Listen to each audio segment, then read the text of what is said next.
Hey Dodger Dave viewers, welcome to the beach. This is where I take my morning walks sometimes, various beaches.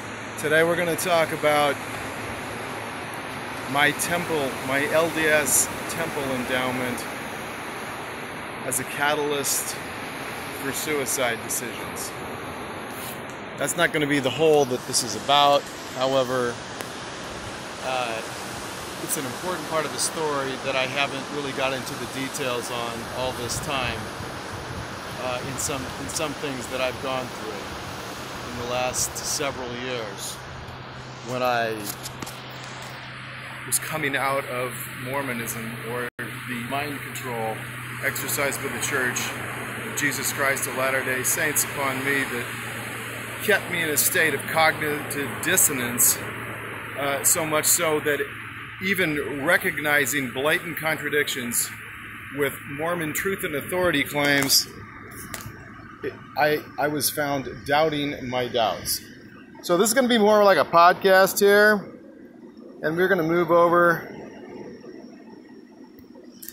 here to one of my web pages, which I think would be appropriate, at least for the title of this video, because we're going to discuss how my decisions regarding suicide in an impossible time in my life were greatly influenced by the LDS Temple Endowment, the blood oaths that I had made, the Masonic oaths that I had made in the pre-1990 endowment. So this page is called From Ancient Mystery Schools Through Templars and Masonry to Danites and Luciferian Endowments. And the content here, the written content, as well as the videos, can't see it too well because I'm in an area where I cannot actually get internet. I'm up against the cliffs, and I have to do a little bit of walking in order for me to get to where you can where I've got internet access. So I'm going to be walking. There'll be a little background noise from the oceans. It's not going to be the perfect acoustic situation, but it won't be as bad. I don't believe it'll be nearly as bad as it was when I was driving from Colorado back to Southern California. And I realized that, hey, you know, it was what it was, but I was able to use the time and disseminate some information, however difficult or annoying some of that may have been with imperfect audio. This won't be as bad. When the camera was on me for a moment there, probably saw I had a couple of Bluetooth things. Hey, the battery runs out, but I got these things for like $5.99 at the 99-cent store. They may only have a couple hours worth, so you get a few of them at that price, right? And I'm using music to regulate my mood.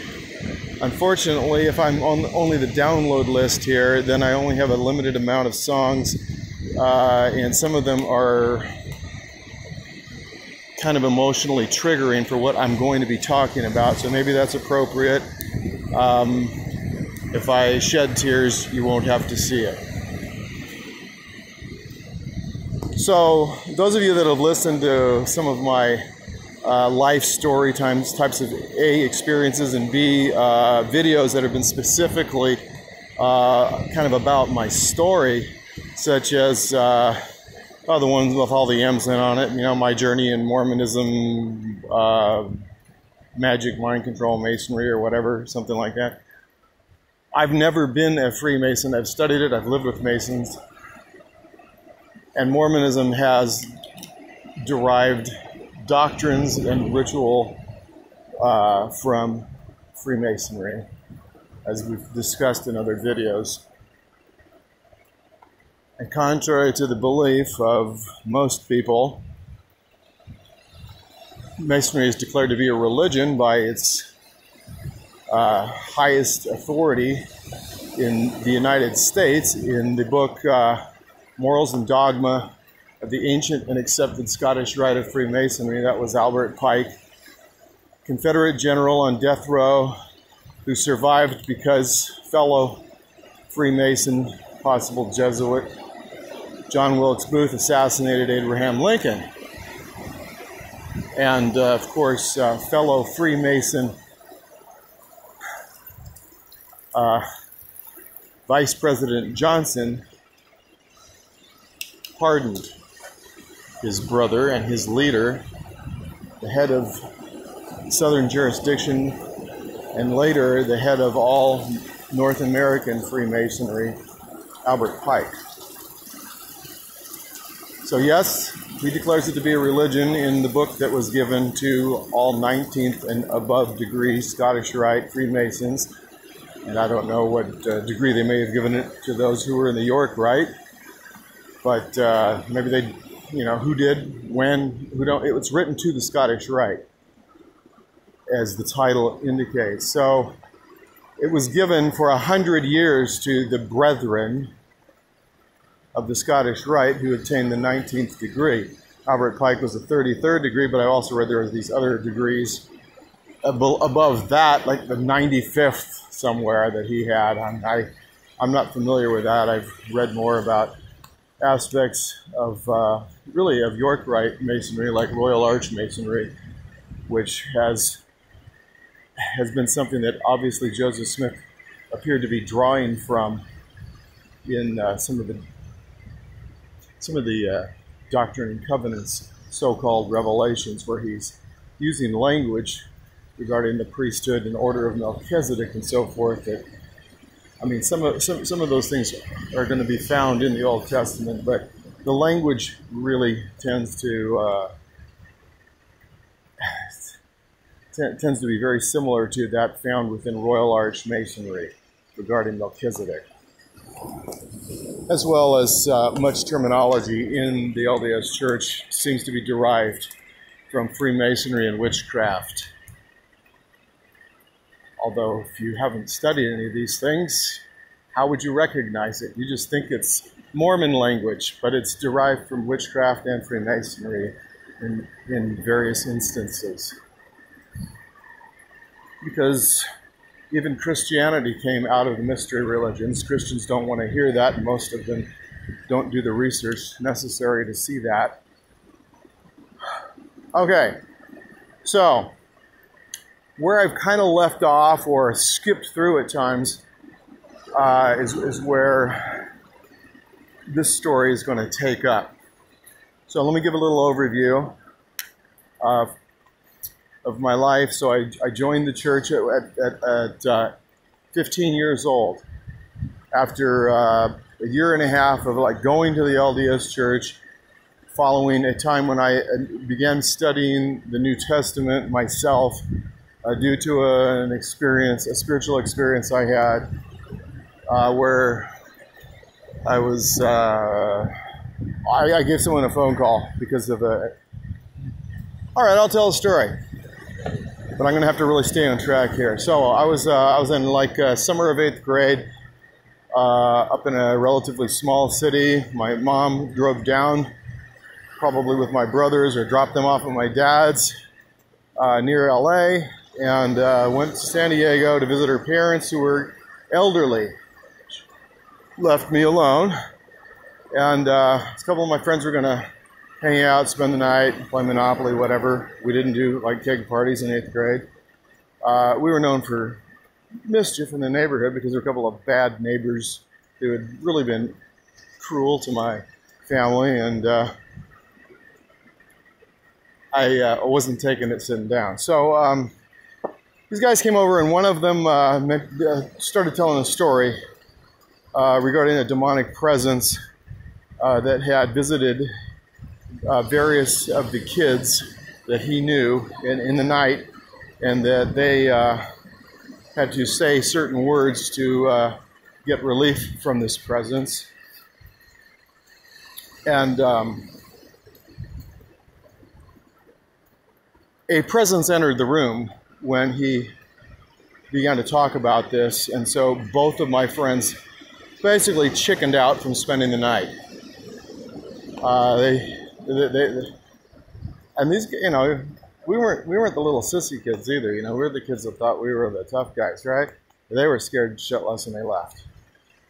So I called my mom's upline person in the MLM, the nutritional, natural health products MLM she was in. Let me stress, this was not Amway, a second-rate company in my belief.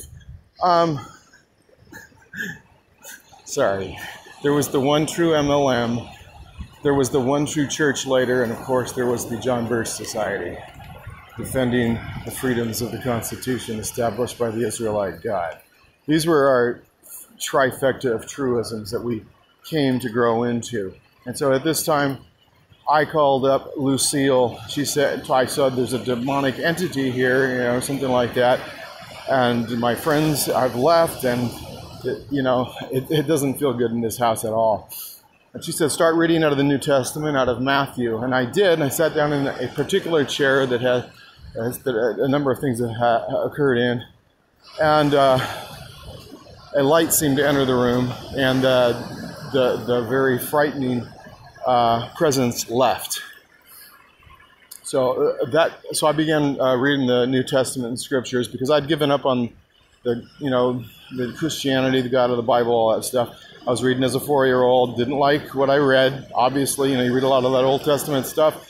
You see what a murdering narcissist this Old Testament Yahweh, their Jewish war god, is. And you can't, a guy that tells Abraham to kill his son to sacrifice to him. All these stories I read, I could read at 4. And plus there was pictures, and I'm like, I don't like this guy. And, I've told the stories before. I asked my mom to take me to church, like 3rd grade. Took me to maybe a Lutheran church. I just never felt what I needed to feel. And then my friend's dad was the preacher in the Methodist church, which is also where I probably met my first wife. And, the Masonic, Job's daughter's queen, whose dad was like my enemy number one. He hated me because she decided not to marry the, future Mason, son of his brother Mason, the DeMolay kid,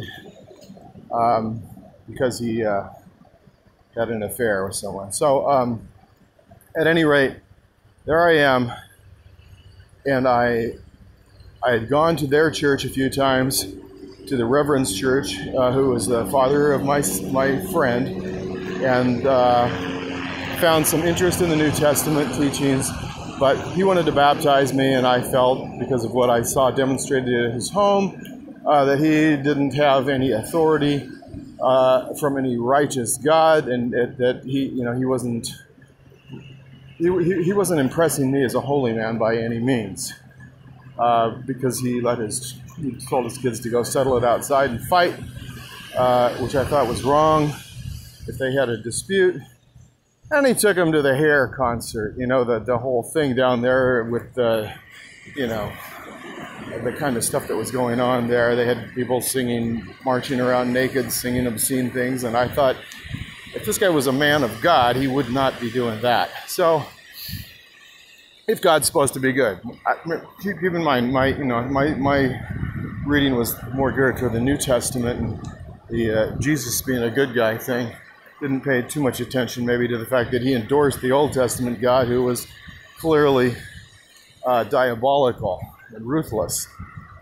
So I joined the LDS church and wound up reading the Word of Wisdom, section 89 in the Doctrine and Covenants, which states clearly that that mild drinks of barley are good for you.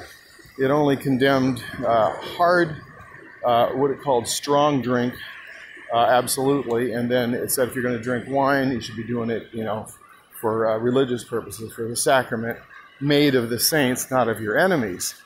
So, it didn't say you can't have anything that has alcohol. The difference between strong and mild is alcoholic content when you're talking about those kinds of drinks. So beer is pretty mild. After I'd decided to do that, I wound up saying, well, what the hell? If I can drink enough here and get drunk, then I suppose I can drink the whiskey that my uncle left in the cabinet. the high-grade Canadian whiskey. And, you know, a little later, my really, you know, official best friend throughout high school and pretty much most of life said, well, tonight we're going to do something different, boys. I got something different when we went to the football game, the high school football game, and he whipped out a joint, and I wound up feeling like I was a really terrible person. I took cleansing herbs and felt awful, but anyway, there was a little path that led to me feeling that I was unworthy, and I felt like I had a different pathway, so I rejected the opportunity to advance in the Mormon priesthood, told the bishop, no thanks. I didn't want to be one of those kids who was getting loaded Saturday night and blessing the sacrament hypocritically on Sunday, according to Mormon doctrine, right? As unholy vessels. So I'd really tried hard to bring my life into line with what would be considered worthy in my mind, having, you know, while I had been studying the New Testament, that was the major reason for my delay in baptism. Along with the fact that my mom just wasn't quick to believe. So after a period of inactivity in the church, we'll say, doing stuff that other kids did, smoking weed and drinking, that kind of shit, I decided I'd better get my life in order with the things that I did believe. And so I did everything that Mormonism, you know, as far as being worthy, I got in line with those guidelines that are given, those worthiness guidelines. And I married my girlfriend, and I'm not really going to get deep into that story right now. She was a nightmare, complete nightmare, for 16 years and divorced me eventually. I got about an 85-15 split with the kids, which I suppose if I had known I could have done earlier.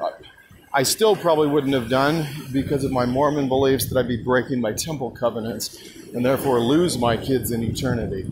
So I figured if she broke the covenant, and she was, you know, and she did, that she would sacrifice her exaltation, and I would continue to be Mr. Righteous Guy and keep the kids in eternity and help them to gain their salvation and exaltation, encouraging them to stay away from everything that is considered sin in Mormonism. In other words, sex, drugs, and, well, I wanted to say rock and roll. Boyd K. Packer would have said so, but they certainly played rock and roll at the dances. I mean, I had kids I taught to come back and tell me, Brother Dave, they played I Got Big Balls from, you know, AC/DC at the dance. Can you believe that? I'm like, I'll have a talk with the state president. Thanks for telling me. So, which is something I did if I thought the building was being defiled or that the kids were being, you know, led astray. And the, you know, if you think that's bad, you ought to see what's in the LDS singles program. I was appalled at what I found occurred there, but I wasn't involved very long. And second marriage started from that. There's a big story on that, which I believe I've at least told part of when I met my second wife, as I was directed to go to a particular location and event, an LDS dance. I was told to get off the internet, where I was on LDSsingles.com or something like that, and told exactly where to go. And before I went in, I was told to go back to my truck by the spirit that was guiding me and get one business card, which my future wife asked me for when she refused to give her phone number. And I think I've related that story, so that's just a quickie. And I figured that since I had tried so hard and endured so much with my horrible first wife, that I was being rewarded for my faithfulness. And she was, you know, 1,000% better wife in all categories. There's no doubt about that. But there were difficulties. And I've mentioned some of those in the video that I notice has been removed from my personal Facebook, which I hadn't been able to log into, but since I got my new phone a few months ago, and I just went there, I friended myself, and wow, my video that said how the Mormon Church helped destroy my family and kill my son. And it's just missing. You know, I only had not that many posts, and it's missing. How does that happen? So, there were difficulties. I had done a lot of studying in Mormonism. I was a bit of a scholar, you might say, personally, because I ran a bookstore for the Elders Quorum. I bought whatever I wanted to buy, and then I could buy it for myself at a discount. Otherwise, I just read it and say, no, I don't want this, and sell it. Plus, I worked for the church and listened to all sorts of cassette tapes while I was working.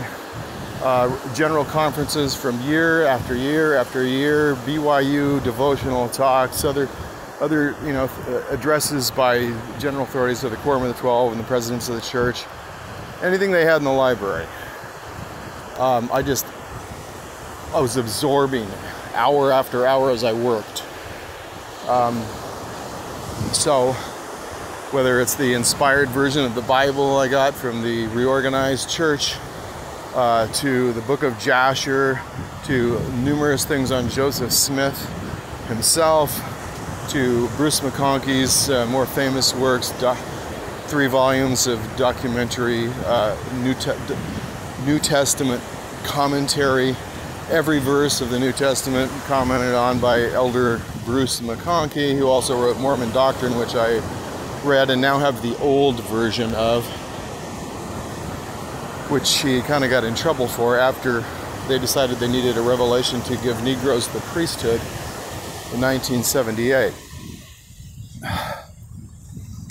Right 3 months before the opening of the São Paulo, Brazil temple, where most of the people would not have been able to attend that lived there. Many of the people, a large percentage of the people, had violated the 1 drop rule, 1 drop of the blood of Cain, Negro blood.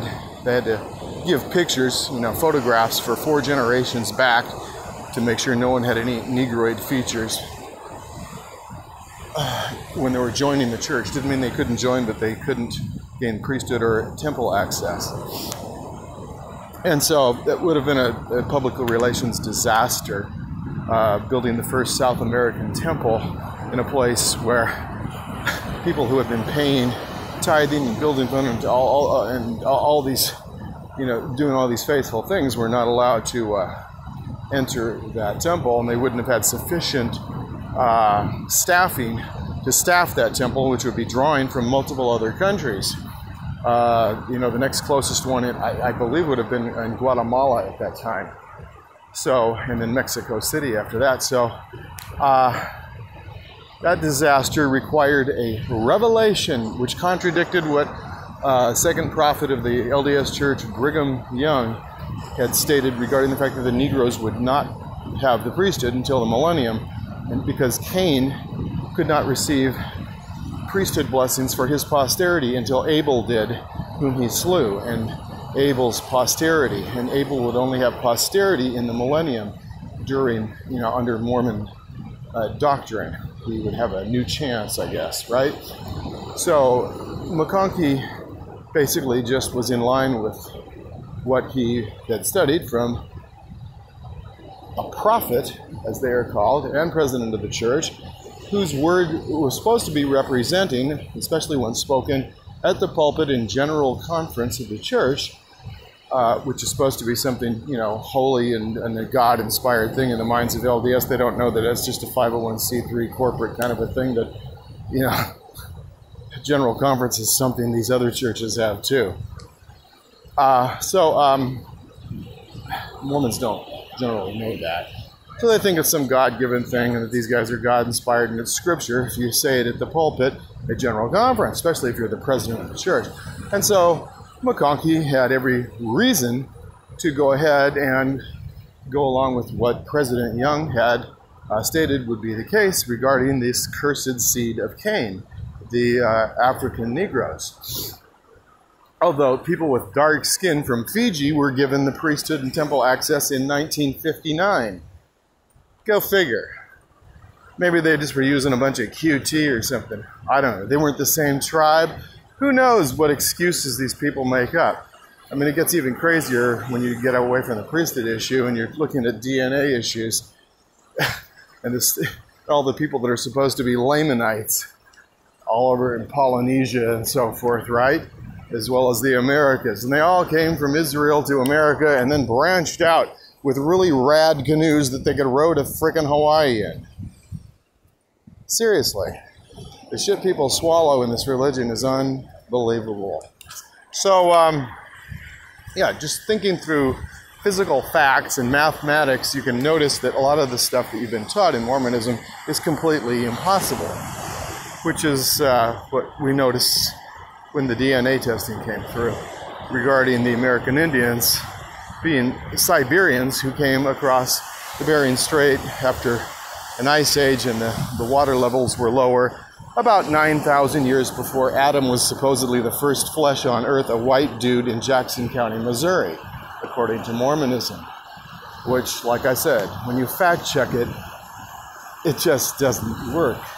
And that was my problem because I noticed contradictions. So, here we are. And I'm reading all these books. And I'm the go-to guy when they can't answer a question in gospel doctrine class or something. I'm the president of the Sunday school or in the presidency in various wards or teaching Sunday school to youth generally. There were some other callings, you know, instructed the elders quorum, etc. But mainly I was teaching kids or, well, even when I was the president, I'd substitute all the time myself. Anybody didn't show, I'd do it myself. I was trying to save the souls of the youth of Zion, save them from, you know, the sins of drug defilement of their temple, their body.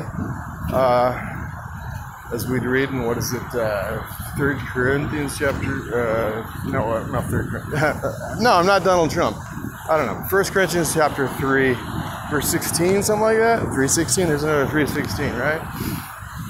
Just like, you know, the other one, and just like my dad's birthday. So, yeah, am I on the spectrum noticing the numbers, people? So, at any rate, you know, trying to save the kids from drug addiction and sexual defilement, as it is taught in Mormonism. You're just a licked cupcake, a piece of shit, and you know, maybe if you repent hard enough, you can be reaccepted, but you'll never get your virtue back. Once you've lost it, you've lost like your holiness. You are a substandard product, and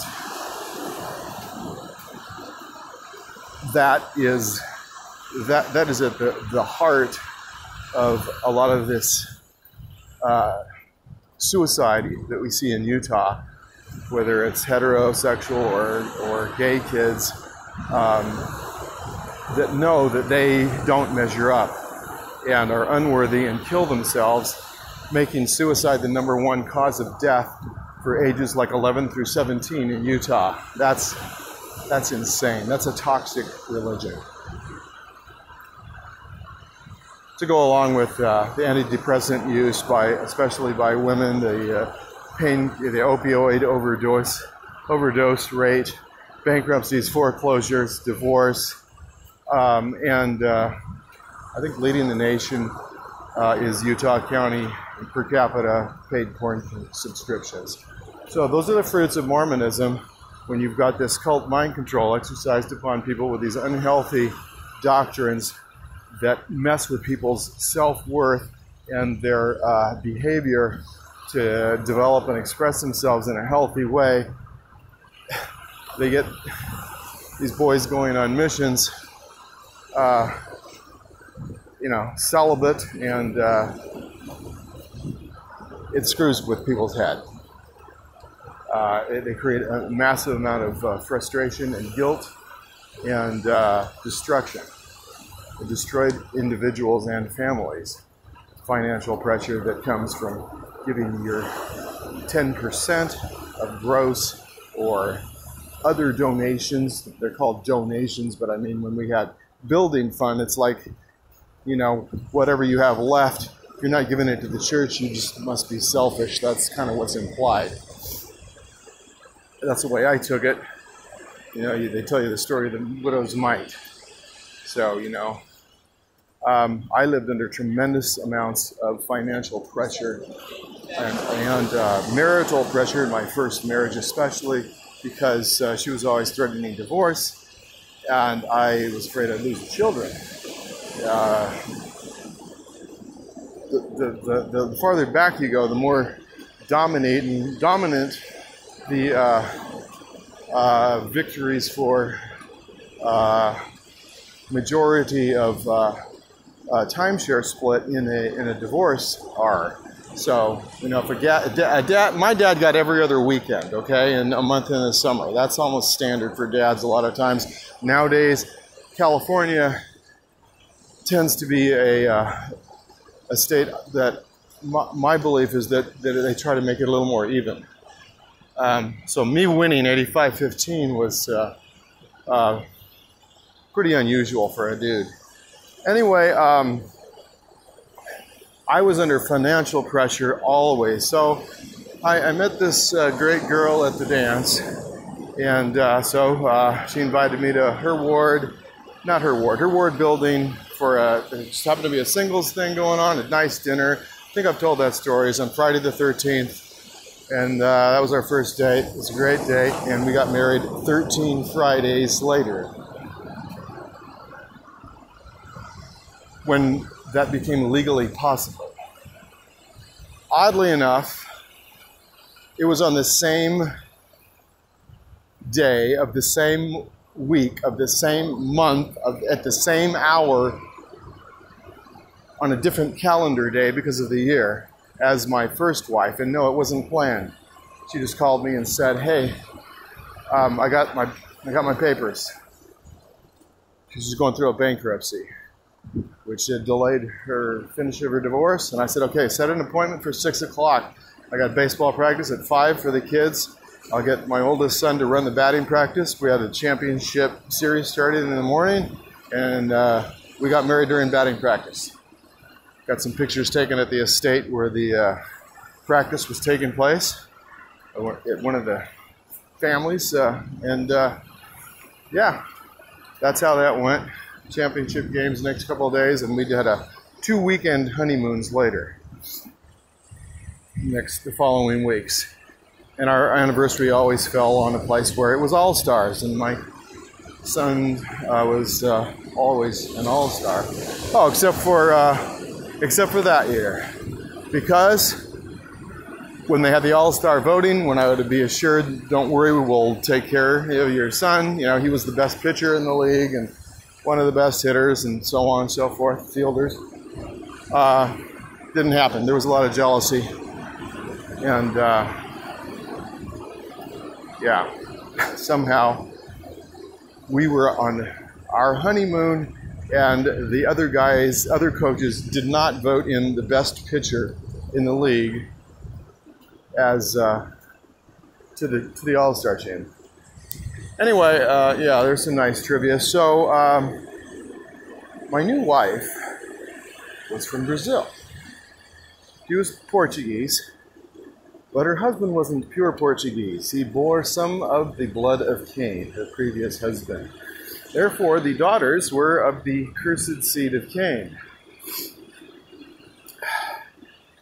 I'd read enough Mormon doctrine to read statements from members of the First Presidency stating it is biologically and morally wrong to mix with the Canaanites.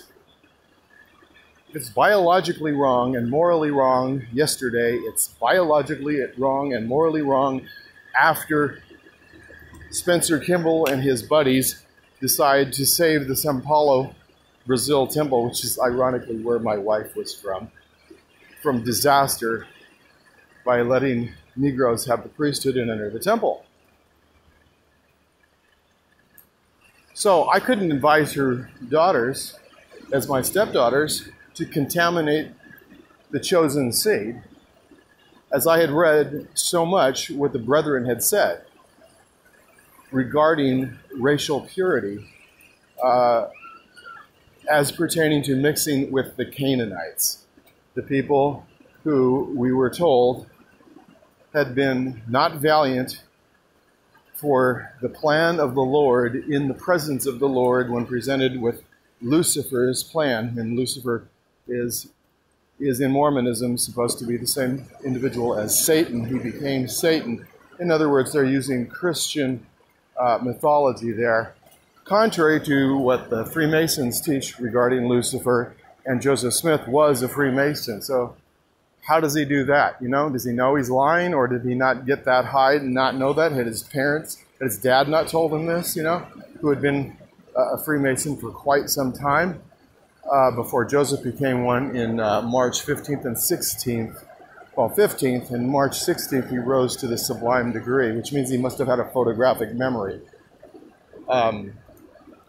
You know, to become a master mason like overnight or over a couple of nights. So that's pretty crazy, but that works just perfectly with, you know, the, what do they call it, the Lucy theory or whatever, regarding Joseph being a front man for the Book of Mormon and doing that dog and pony show at Whitmer's house with the dictating looking at the seer stone. In other words, he may have memorized you know, a couple of pages or something if you had a photographic mind. I mean, there are plenty of people that have that. MK Ultra people have that, you know, ability. So we have the abilities. It's just a matter of accessing it. And clearly there are spiritual roots to Mormonism, or in other words, there are spiritual powers that convince people that they need to be in this religion, as they do in other religions. People have spiritual experiences that are far beyond just emotional, feel-good Mormon fuzzies. They have undeniable things occur, and there are those stories in Mormonism, and I've definitely had them.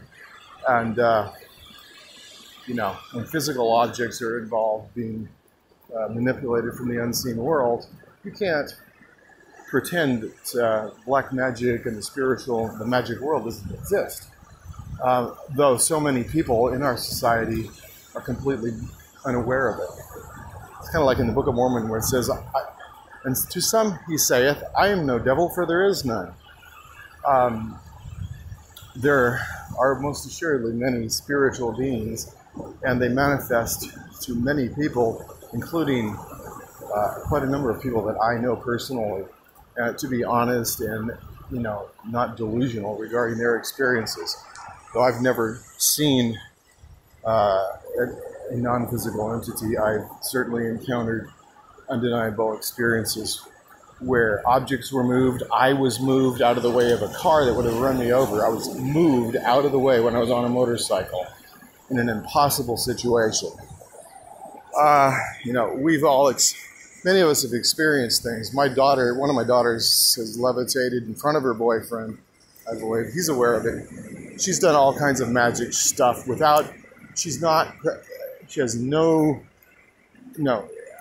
she's never been involved in the occult. She's has never studied witchcraft, yet she has done things that are insane.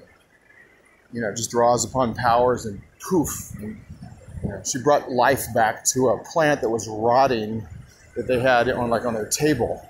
In an hour, it was full of leaves and blooming. Her boyfriend is like freaked out. He's like, "You're a witch. You're a witch."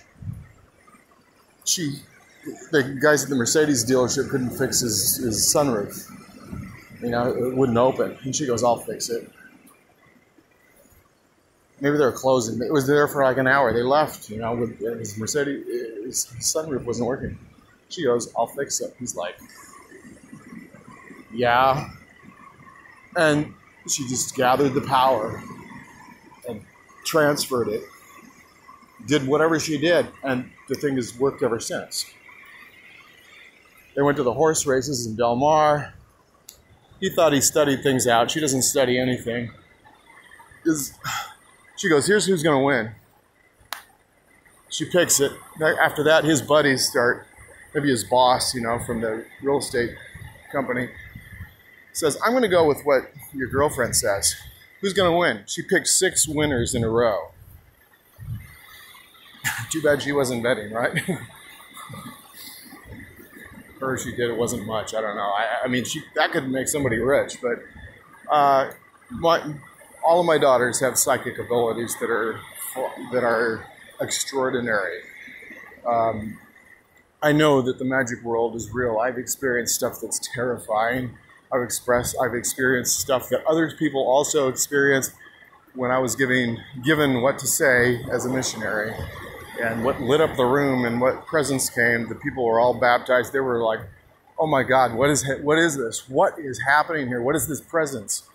You know, when I said what I was told to by the Spirit. So these are also things that caused me a great deal of cognitive dissonance. When you've had these experiences, it is very difficult to walk away. But when it's black and white statements contradicting each other, both coming from a God who is supposed to be all-knowing and unchanging, you know, you have to face the fact that this spirit bears witness to lies, bears witness to facts that contradict each other dramatically. And so I'm going to continue focusing on the story. So there I was. So we had some difficulty. I couldn't advise her daughters what to do. You know, I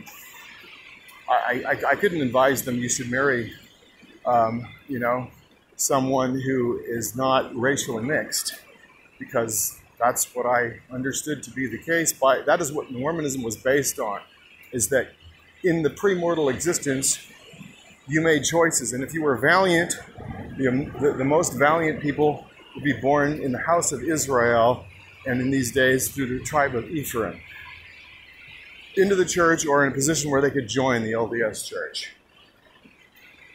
Right? Those who were less valiant would not be of the house of Israel. They might be of some lesser opportunity to have the true gospel of Jesus Christ, as it was told to us. In other words, they might be born in an area that's considered heathen or Buddhist or, you know, Asian religions. In other words, in Asia, specifically named were the Chinese as like these middle-of-the-road people by Elder Mark E. Peterson, one of the Quorum of the 12 Apostles, which you can read. In fact, I probably got that on one of my web pages. So they were middle of the road, and then the Negroes, they were the guys that were not at all valiant, except for they didn't openly choose to follow Satan. Otherwise, they would have been cast down as spirits on the earth in Mormon theology, angels of a devil to tempt and try to destroy our lives. So they were right between being devils and Chinese people, right? Nice. Mormonism isn't racist. Well, it made total sense. I mean, it made sense because people it's not all black and white. There are various degrees. Not everybody gets an A or an F in school classes. You'll have various degrees of success in anything. And so that is how we were taught the gradation of your pre-qualifying for this life went. It's like the Indy 500 race, you know, or another race where you have qualifying heats or qualifying, trials around the track, see how fast you go. And the guy who goes fastest, with the least amount of time, gets the number one position, the greatest advantage in the actual race. And the slowest one gets the shittiest spot. Okay, and so that is a perfect, and I did a video on that once. It's in there. Example. That's a perfect type that I know of showing what Mormonism was teaching, and they still teach it today. Partially. They don't say, okay, Negroes were fence sitters. They say, oh, that was bullshit, came from Brigham Young or something. He was just a fucking racist, right? But that's not the whole truth. Joseph Smith taught that, you know, that the seed of Cain were black, and that they couldn't have the priesthood. Got Abraham chapter 1, Moses chapter 7, you know, Genesis chapter 9, inspired version, all have serious, you know, statements on this subject. So you're in a qualifying round in the premortal existence, and the best people are the priesthood of Mormonism in the latter days, except for unless you were some other great prophet or Jesus, you know, something like that, right? That's what's taught to you. So this was a little bit of a rift sometimes, because, you know, she doesn't want to think of her kids as subpar. Their dad's a piece of shit, you know, but that isn't their fault, right? But Mormonism was now morphing. And the bishop says, Dave, the church doesn't feel the same way about blacks. Because I said, listen, this is what it says. This is biologically wrong, okay? I can't tell your daughters to try to date and marry white guys, you know? I can't do that morally, because it's wrong according to Mormon doctrine, according to our theology. Our patriarchal blessings still say, you know, oh yeah, you were righteous in the premortal existence. That's why you're in the church. You're one of the valiant ones. So the doctrine's still taught. They just quit saying that stuff about other races, people who were disadvantaged in their gospel opportunities. So that was kind of a rift. She had 3 girls. I had custody of 3 of my kids. And then her ex quit paying child support. She quit her job because I asked her to. It was just a rough situation in the middle of the night. And I didn't want her around all those other guys in that environment or other unsafe situations. And if I worked with her doing what she had to do, that, you know, her paper route thing, then I was worthless and my sales went down. So anyway, we had financial stress and all sorts of stress, you know, regarding children. My kids and her kids didn't mix too well. Because hers were kind of like attention-seeking crybabies, and my kids are like, hey, if you got something worth saying, say it. Otherwise, shut the fuck up. Don't bother me. So that didn't, you know, a couple of my kids were, well, one was extremely angry with me, my oldest son, who's the LDS lawyer. He was angry because now he's forced to live with these super annoying girls that he finds to be just beyond, you know, intolerable. I mean, actually, the oldest one tried to convince him that a grape was an element.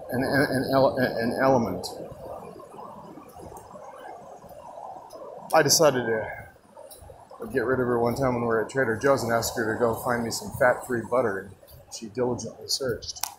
And this is the kind. So my kids got frustrated with them because my kids were actually really smart, and it was like, you know, water and oil or baking soda and vinegar or something. It was a tough mix, but we roughed it, and we really tried hard.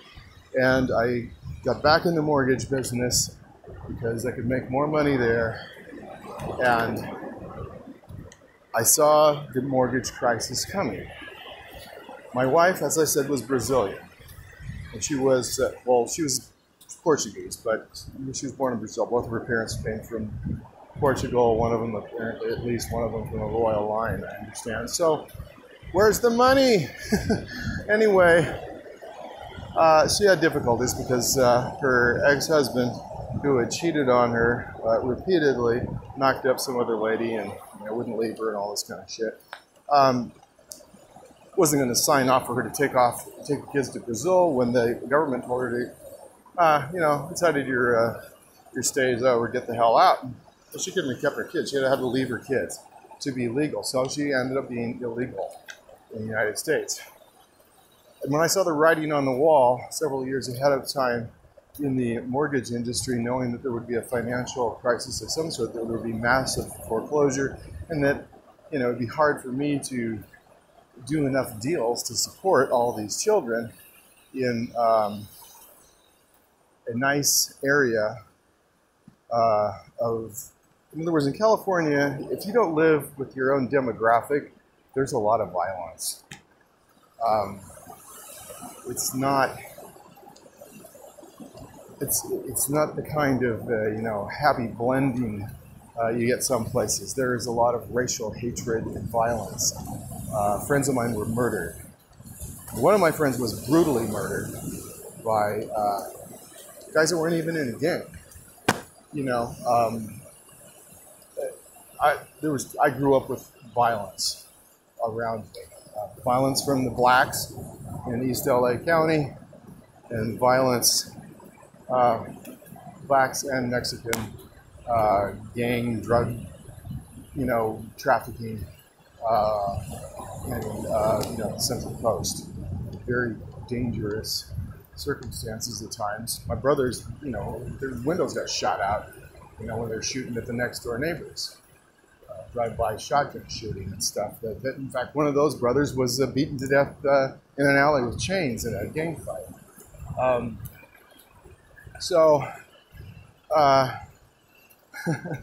At any rate, it was a different. I grew up in a very, very differently from how way a lot of the kind of liberal ex-Mormons from Salt Lake do, where they thought, all these, all white people are just racist, and it's, other people aren't racist. Well, actually, there was a tremendous amount of hatred and killing of people. It was usually blacks killing whites for entering their territory, as well as, robbery and so forth. And then, there was a lot of drug-related violence. Some people just hate white people. People that are driving those lowriders look twice, they'll pull out a shotgun in areas like Oxnard or Santa Maria. So it's not a politically correct, nurturing environment to be in a situation where you're basically at war for your life in various circumstances. One of my son's friends, even in San Diego, was his little brother got blown away, one of the Asian gangs. And this wasn't even, this was just for initiation purposes. We don't know anything about them ever having any contact. They just had to kill somebody to get in the gang, right? And so they pulled up and whipped out his Glock and just blew him away. And that was, I knew his brother. My son was his brother's friend. So we grew up with violence in California, lots of violence, which led to my move from the Central Coast because my kids were being harassed, chased home by black kids at times, where their friends, you stick up for your friend, and then you're gonna be in a fight with too many people to take down by yourself. So we moved out of there. We were near a prison and military base, and it's just, they're a family that move up, for the prisoners, and it's a drug trafficking hub through Vandenberg, where the CIA just brings in so much quantities of drugs, and the people that know too much get killed by the police, and it's called suicide. Yeah, this poor kid shot himself twice in the head in the riverbed. Okay, I may be exaggerating on shot twice in the head. I watched Forensic Files too many times involuntarily when I was stuck in the room. I had to listen to that stuff. So we moved down to the San Diego area, and there was the divorce with my ex-wife when she basically went so far as to be strangling my son out of doors, and my daughter yelled and said, "You stop choking him, you're going to kill him." And I ran out there and pulled her off, and the crap hit the fan. And she accused me of assaulting her for pulling him off. Showed an LDS female doctor her arms where she had bruises from him pushing off, because she was grossly overweight at that time, using her full force to choke him against the garage. She wasted his shoulder. He could never pitch again, and he was a star pitcher. You know, as a 14-year-old at that point, could never pitch again. It was crazy. When I showed the cops the marks on his neck from her claws, like 3 days later, when they were trying to arrest me, and then they interviewed the kids who said, no, Mom was the psycho, and Dad just pulled her off of the son. So, she was choking. My kids grew up with some of the downside of what a traumatized mother could do, who had probably been molested by Freemasons as a child. So here we are, both of us somewhat traumatized, my new wife and I, with kids that don't get along with each other. My youngest was just so easygoing and nice that even if he resented the girls, as they were called, a little bit, he didn't show it much. He was just so loving and nice. His older brother, who's the LDS lawyer I mentioned and still active in the church, could be a little vindictive, especially at that time when he was angry with me for subjecting him to this by, marrying this foreigner girl with her 3 super annoying daughters, as my kids viewed them to be. So everybody started growing up. I was working like crazy not all night, but up till midnight sometimes, processing my own loans and then getting my documents off to a document service in the middle of the night. And the last one left promotion site at midnight. Otherwise, Encinitas had one that left about 9 o'clock, Transbox. The people were driving documents to Los Angeles, Oakland, San Francisco, the Inland Empire, and San Diego. And unfortunately, sometimes you're doing a deal in Sacramento. You're doing a deal where the bank is in Sacramento or in Dublin, not Dublin, Ireland, but San Francisco. So you got to get this stuff out, and I'm processing my own deals for a while there. And I was a workaholic, because I had to be to support the family. And my wife did everything that she could. She's a harder worker than me, I think.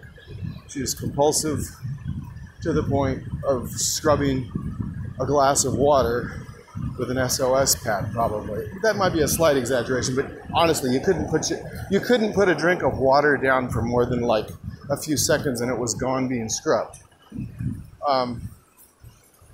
Which was a lot better than my first wife, who never cleaned pretty much anything.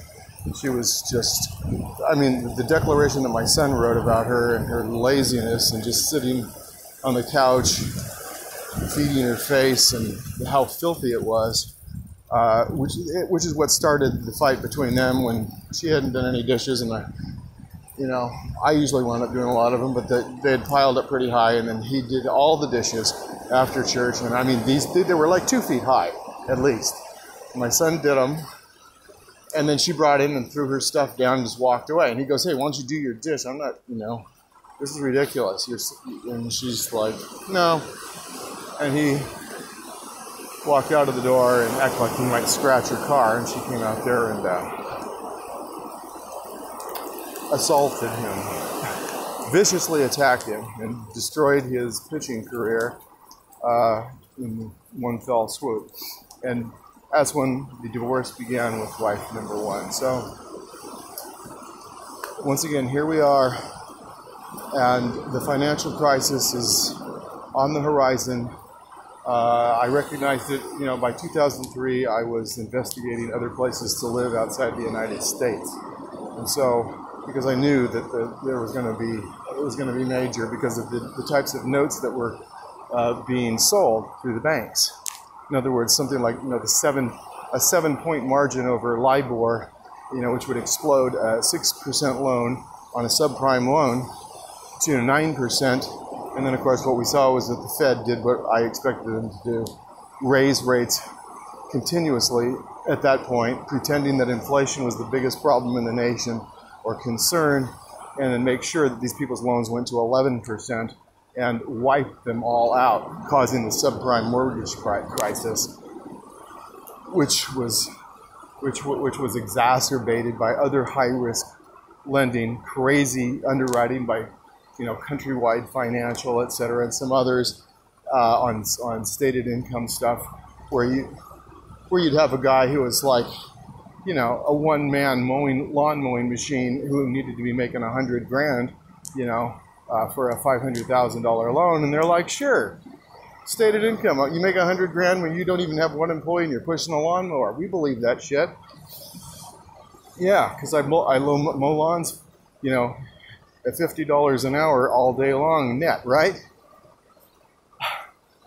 You know, along with the negative amortizing loans and so forth that were sold super irresponsibly by a lot of people. So I could see this coming. I don't think you have to be a genius to see that. You just look at the products and you go, you know what, they're going to explode. When the market tops out, people can't refi out of these 2-year fixed, you know, subprime loans from Ameriquist that are going to explode people's payment radically. And we're going to have massive foreclosures, which is going to really tank the market. And, you know, everything happened just like it would happen. And just like Timothy Geithner knew it would happen when he could see all that data and what was on the market when they were raising those rates. You know, Geithner and Bernanke and all those guys. So I began planning ahead of time so that we'd be able to survive financially. And I looked on the map, and it's like one of those spiritual inspiration things. I saw Costa Rica. I didn't know squat about Costa Rica, but I decided, well, let's check it out. One thing I didn't want to give up was my surfing hobby. So I kept in shape, so I got rid of a lot of stress. And at least through my first marriage, it was obviously a heavy, you know, sexual substitute. I was just one frustrated guy, right? That got a lot better the second time around, but I'm pretty high maintenance in that category. So a little surfing keeps me in shape, and I, you know, lost some steam. I don't feel so frustrated, whatever. So Costa Rica's got good surfing, lots of Americans there, a number of people speak English in certain tourist areas, and they were getting, you know, cable and then soon fiber optics, where internet telephony could be facilitated, and which was the case. So we began exploratory. I did with my son. My wife, of course, couldn't go once she left the United States. She was going to be locked out for 10 years. So this was a major commitment on her part. However, when we got to, you know, 2005, my business is already starting to show signs of difficulty. I was down 60 grand on the previous year in November, and we were hurting. We were in trouble. So we were under a lot of stress when we left in January of 2006 to a country where she'd never been, and the language was Spanish. She spoke Portuguese and was able to adapt and speak with, you know, Spanish-speaking people, Italians, and so forth, which there are a fair amount of there, as well as, you know, there are people from Switzerland and Germany and kind of all over. A lot of people from the United States and Canada come, some 100,000 U.S. property owners, whatever. So I ported my phone number and continued doing the mortgage business from Costa Rica.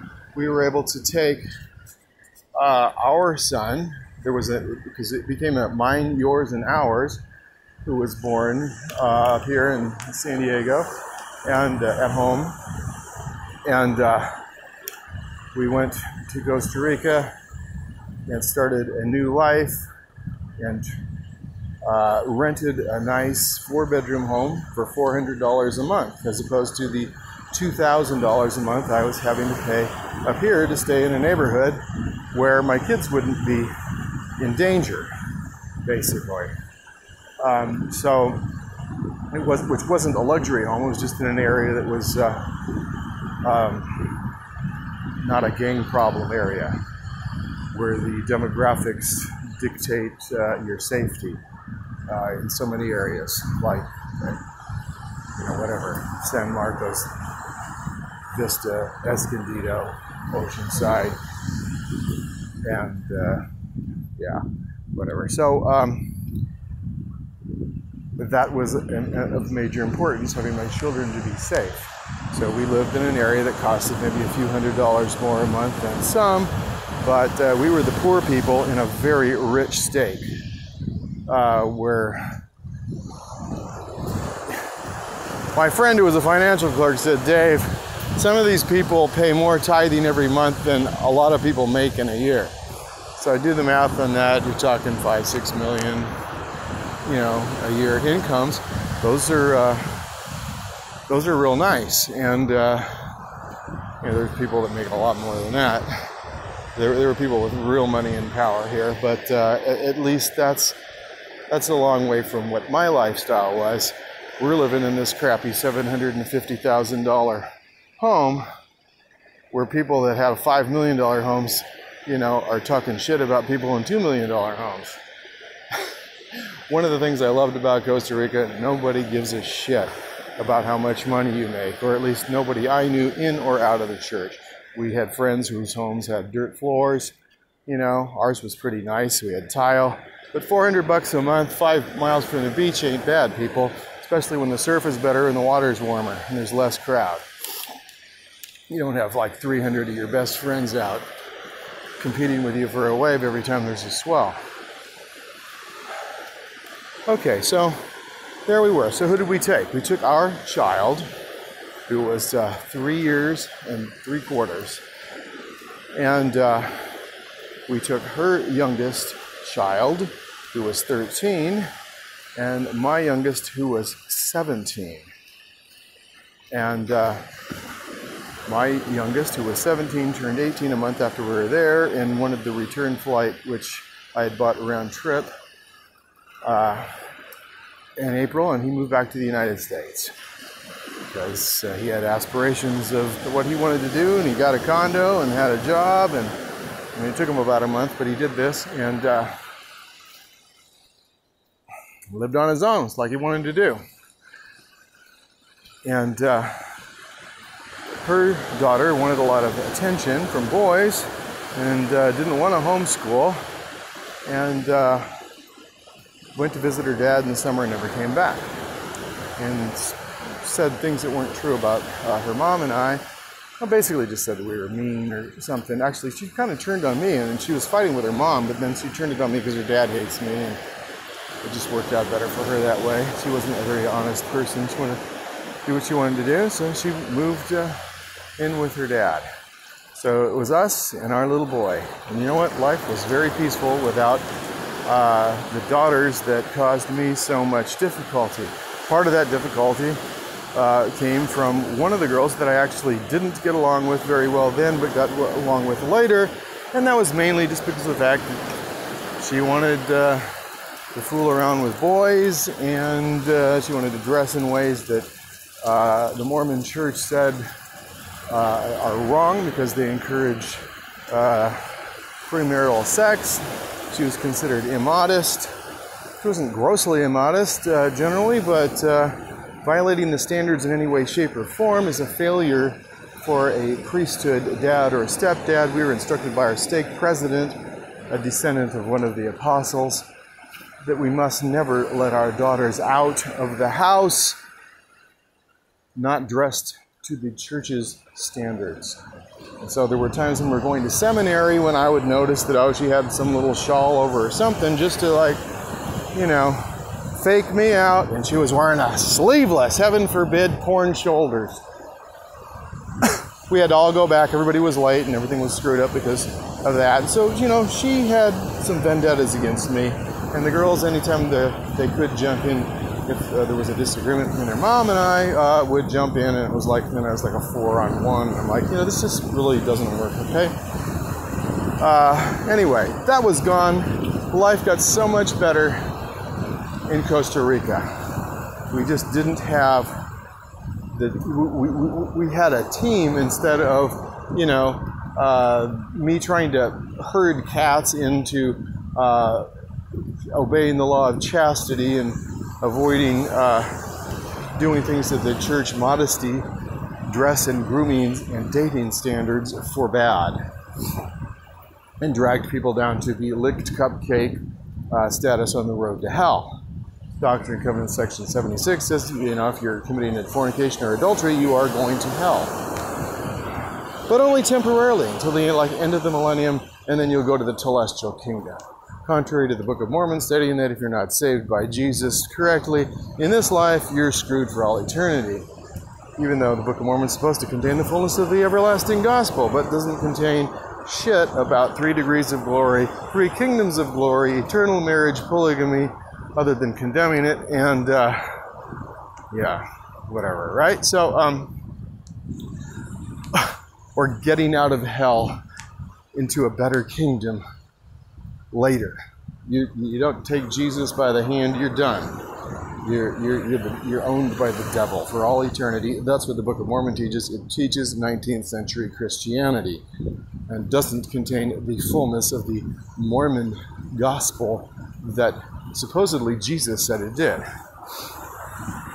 Not to mention restoring the plain and precious truths that were taken out of the Bible according to 1 Nephi chapter 13 in the Book of Mormon, which is one of the major reasons for having the Book of Mormon, supposedly.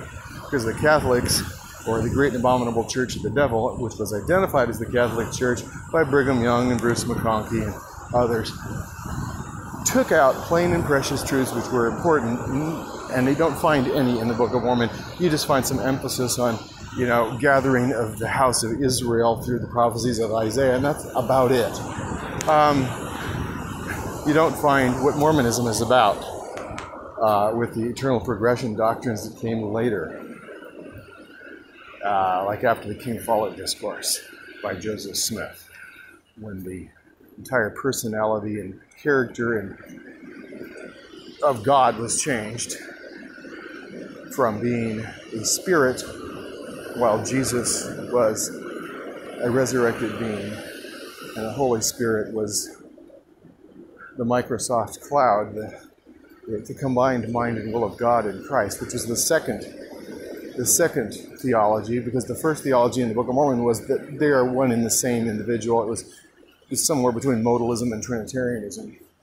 And then we got the eternal progression, so God the Father has a body of flesh and bones because he earned his salvation and exaltation on an earth just like this in a galaxy far the fuck away. Okay, so they had to change the whole theology, and they got rid of the lectures on faith that were in the Doctrine and Covenants, which is the reason it was called the Doctrine and Covenants.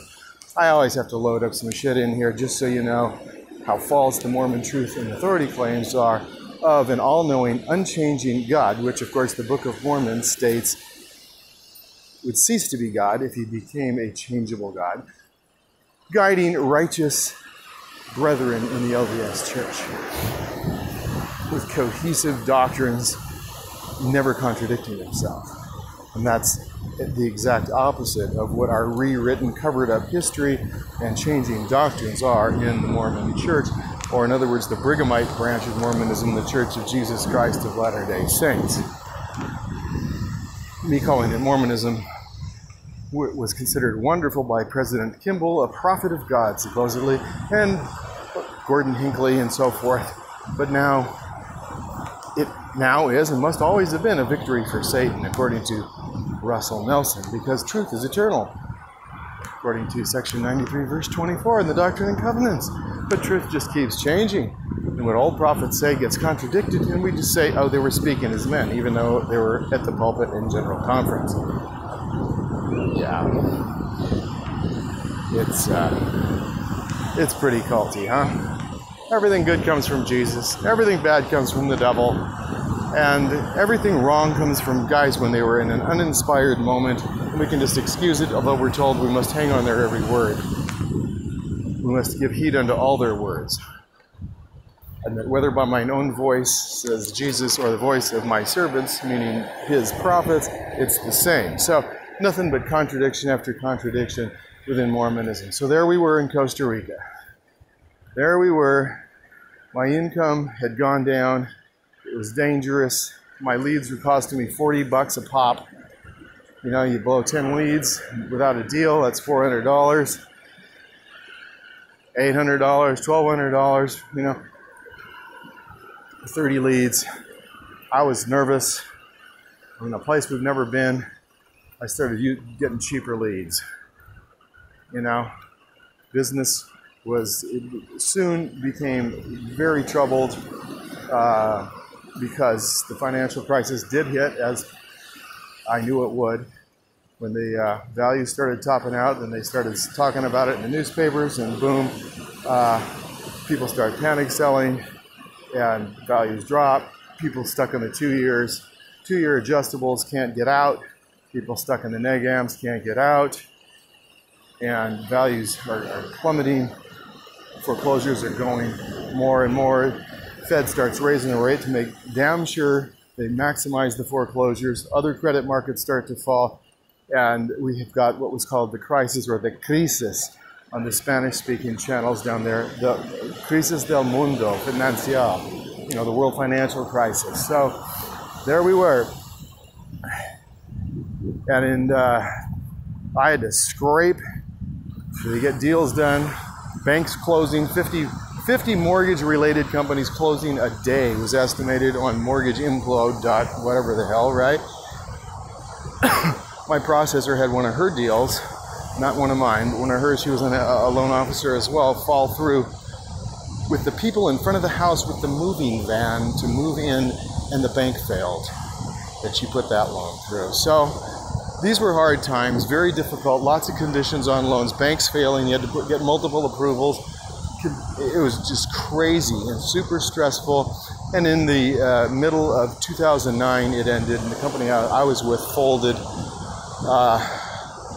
which was a large brokerage, and I functioned autonomously, and all we had to do was submit a copy package whether the loan was, you know, brokered or banked. So I was functioning as a mortgage broker, mortgage banker, loan officer. When I wasn't the actual broker, it was a brokerage.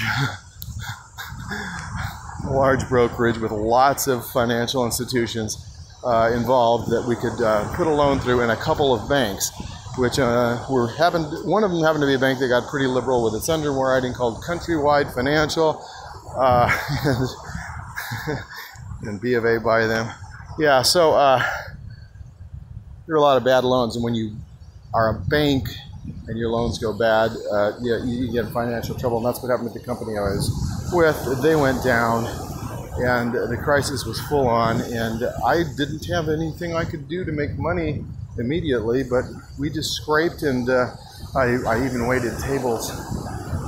We had a daughter born in Costa Rica, beautiful daughter, and our midwife was from Texas, and we moved to a new town to have her. We were able to visit the United States because the embassy bought my wife's story eventually of why she was there illegally and dropped the 10-year ban.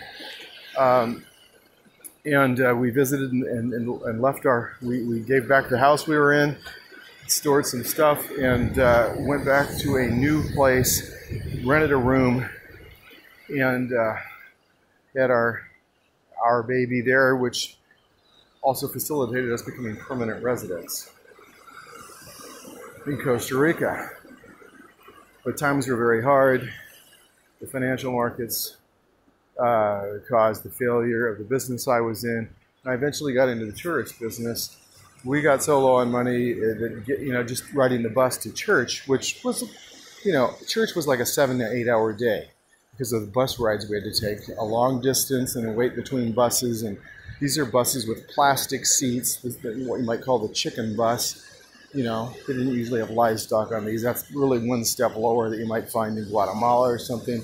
but the ones in Costa Rica and the low-end buses there in Nicaragua. You know, it could be standing room only, and you're holding your surfboard, whatever. That's how we went and got groceries, go to the beach, and then walk a long way, cross the river, and go shopping and get a bus, come back. My son and I would do that. I'd pull him across the river. I'd wait on my surfboard. I'd put a leash up, my leash to his boogie board, and pull him across the river. Yeah. We had a lot of time together. We did a lot of things as a family. We lived very inexpensively, stretched the dollars and colones to the max. And right as we started the tourist business and things began to get better soon, my son told me on the phone or on Skype that he was addicted to heroin in the United States. So though we began to do better quickly in the tourist business, and we worked as a team, and my wife had many talents. She worked very hard, and so I dealt with the American clients. She dealt with them some. She dealt with the Costa Rican providers of services, and she did pretty much most of the paperwork. Call it paperwork, digital paperwork. And she was a workaholic, and she did other things, chefing and things.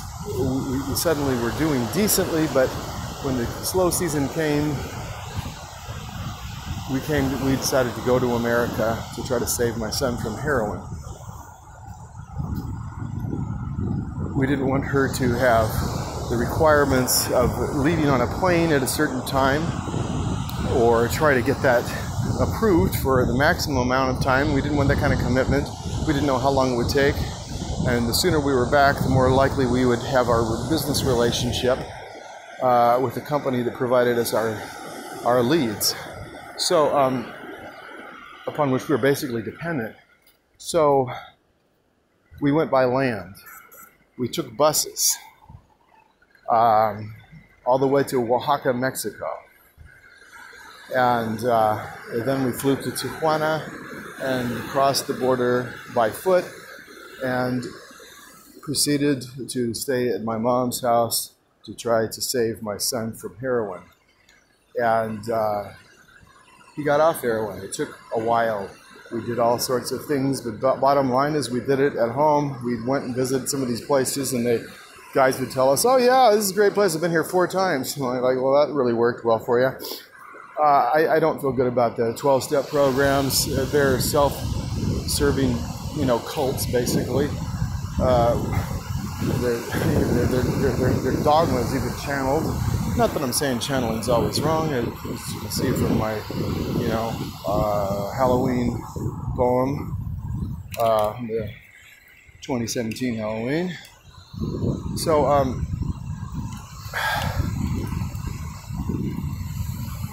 on the 4th time that we got to the 4th day of withdrawals, we succeeded with my son.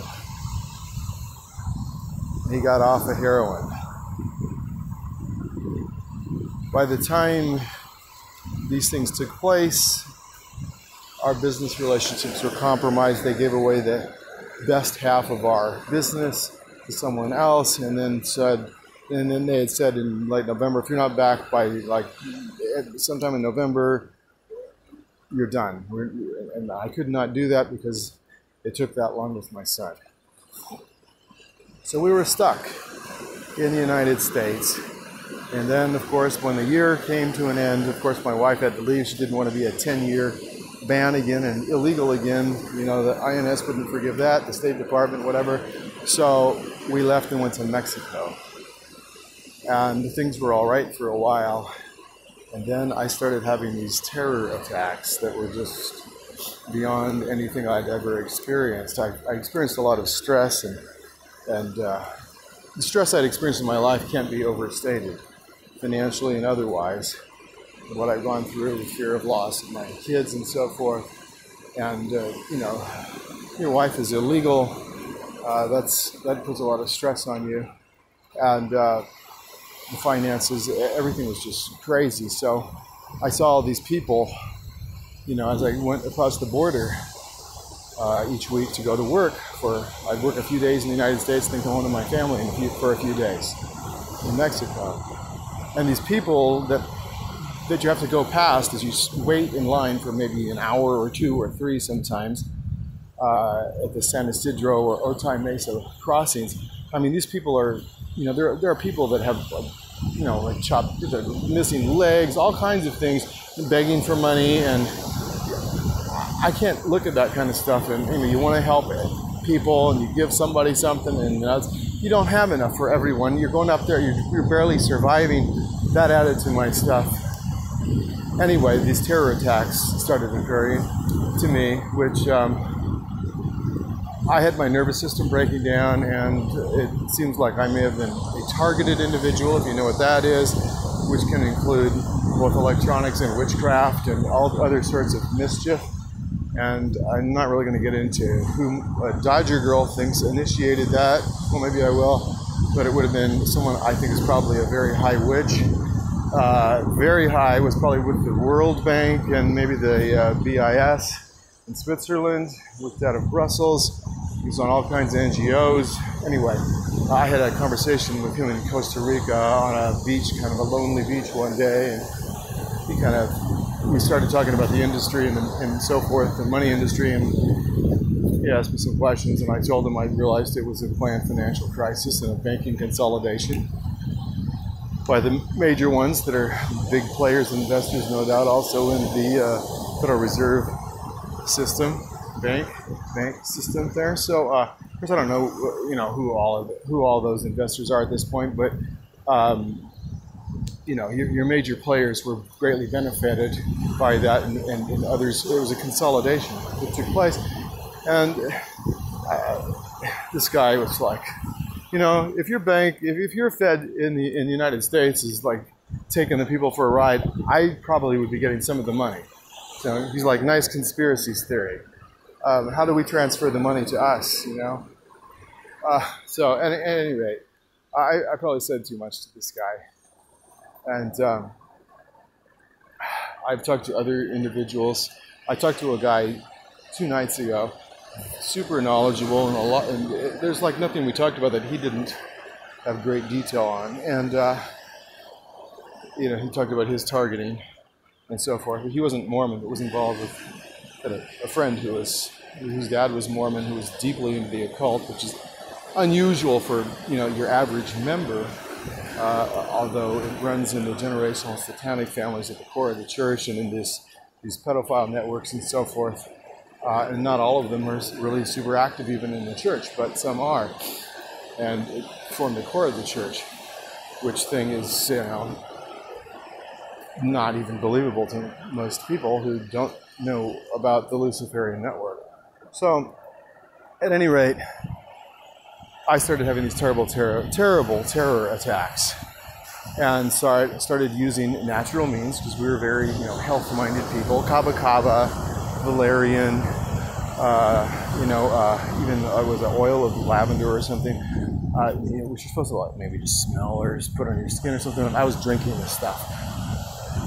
I'd have to pull over on the side of the freeway for these terror attacks. This isn't just an anxiety attack. This is being terrorized, and when you've been exposed to demons and the occult and so forth,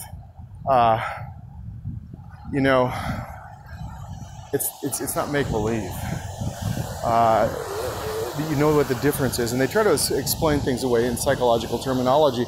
The people that are at the heads of our organizations, our churches, our government, our biggest companies tend to be occultists, oftentimes Freemasons, and they are involved in the mystery religion. They don't practice or believe.